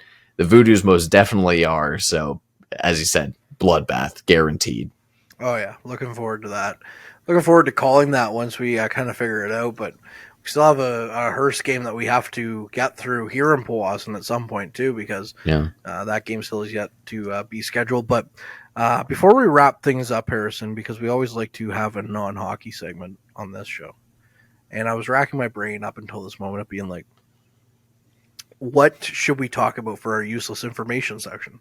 Excellent. My question to you, when it comes to the world of pop culture and media, because we've talked about, where we rank Star Wars, we talk about where we rank Toy Story, we talk about where we rank Lord of the Rings. What's your favorite TV show of all time? What's my favorite TV show of all time? Okay. So that's hard. I'm going to split this. I'm going to do drama cheating. And I'm going to do comedy, because I feel like ranking those against each other is not fair, because there's so many different things. Like, hey, this one is shot really well, but that doesn't matter as much in a comedy or something. So I think we have the same favorite TV show, Breaking Bad. It's just the second I watched that show, it enthralled me. I was just like, I haven't seen something this tight and well written and just complete. It was probably one of the first true drama series I sat down and watched, and I was probably a little too young to be watching it when it first came out, but I love that show so much. I've rewatched it, and it's so close to being edged out by Better Call Saul, because that show's just amazing as well, and I think does certain things better than Breaking Bad. But if I had to go just flat out, my gut reaction, Breaking Bad would be my answer. And the comedy, I would go with The IT Crowd. I love that show, just from working around technology so much, just the ins and outs of all of that, and especially the brief time I spent in Office. It was just very true. But gut reaction, Breaking Bad. All right, if we're gonna do that game, Breaking Bad's number one for me. And then I have to go with The Office because I'm basic. But I like to say that I watched The Office. I'm going to be a hipster here. I watched The Office before it became the streaming phenomenon. I torrented all of The Office. Oh, okay. Because I didn't have a streaming service to watch it. So I torrented it. I went through all of it, and I absolutely adored all of it. I will say something that's sacrilegious, though. I've never finished Better Call Saul. And it's not like I don't want to, because it's just I had an AMC at the time, so I was keeping up with it. And then every time that a new season came out, I was like, okay, I got to rewatch however many seasons. The last season I saw, Saul and Kim had just gone into business together and got their own law firm. And then I just never had a chance to really watch it again, because it went on hiatus for a year because of El Camino and all that stuff. So I just never really had the chance. And then I was getting ready to rewatch it, and then I saw all the clips online of the final season, the black and white scenes, I should say. I don't really want to get too into details. So I've seen most of that stuff. Yeah. But I definitely want to get into it and watch it, because it's not that I didn't like it. I loved it. I absolutely loved it. So last thing I'll ask you then before we wrap up, your thoughts on El Camino. Because to me, mid? You think so? Yeah. I think it does interesting things from a storytelling perspective. I don't think it needed to happen. Yeah. And I feel like it kind of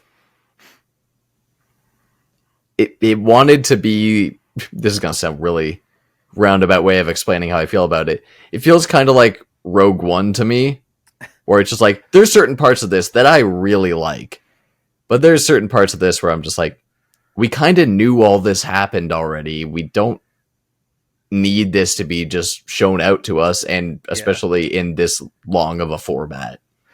Yeah, I didn't need all the stuff with Todd. Don't get me wrong, it was cool to see Todd in it again and all that stuff. But it's so weird when Jesse Plemons himself has physically changed so much since the actual role of Todd. And he's really good, actually, I'll say, in Killers of the Flower Moon. I really enjoyed him in that. But so I'll give you credit there. However, when it comes to the Jesse Pinkman side of the story, because Jesse's my favorite character in Breaking Bad, I always said that,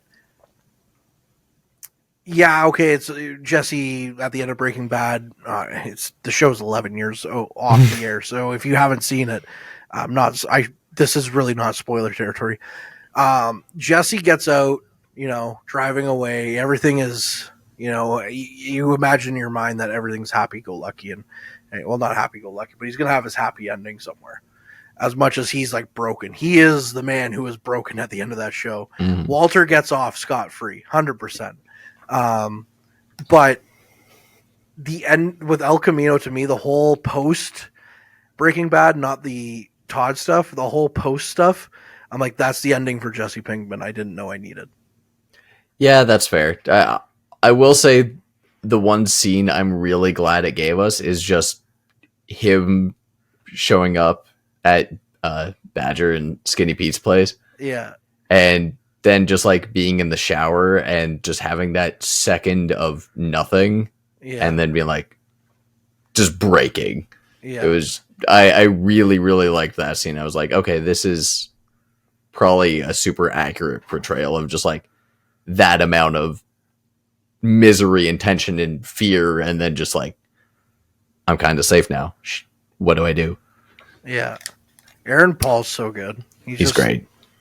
I mean, that's not to take away from anyone else on that show, but he's just so good for a guy who was essentially an unknown going into that. Minus having a freak out on prices right before that. But right. I completely forgot about that. If you at home have not seen him on The Price is Right, do yourself a favor and YouTube Aaron Paul on The Price is Right. It's so good. But he's the I love you Bob guy, but like he's just screaming the whole time. And he gets on. And he gets to the daily feature, like the double feature, and it's just like, or the showcase. Sorry, and I won't spoil anything from there. It's just so good. But yeah, he's such a great actor. The scene I really like because it still shows how ruthless he is when he can be, is the scene where he's in the metal guy's warehouse and they're like facing off with the guns. Oh yeah, shoots them, like just flat out, just boom, you're done. Yeah, just they build up the tension. It's like the old switcheroo. It's like, oh right, this isn't a movie. This is one of us is going to live or die, and we need to deal with this. Yeah, exactly. Which was good. As I said, there was moments I liked about it a lot, but as a complete package, I was like, there's a lot of this I kind of could have done without at this length. Yeah. Yeah, it is a little drawn out for sure. I just remember when they announced it because I was like, "Oh, let's go." Anyways, that'll wrap up things here this week. Harrison, once again, thanks so much for coming back on the show. You're basically co-host number 1 now. He's scared. Well, I mean, you just keep popping on every time that I need you, so it works out. That's fair. Yeah. I'm not doing anything else. It's fine. Oh, again? Oh. No. Yeah, what will I do with time? Anyway. Hey, you want time? Not going to happen because you're rehired. Woo! Wait, no. I'm confused. Anyway. Anyways, that'll do it for this week. Huge thank you to Max Gavin for coming on the show. Always love catching up with Max and talking all things Voodoos with him. Again, busy week a little bit here for the Frontline coming up. So keep an eye on us on social media. Keep an eye on us in your streaming platforms where this episode will be eventually. And, of course, on YouTube. And, as always, keep your eye on the Frontline. The Frontline, hosted by Kortney Kenny, the official podcast of the Powassan Voodoos.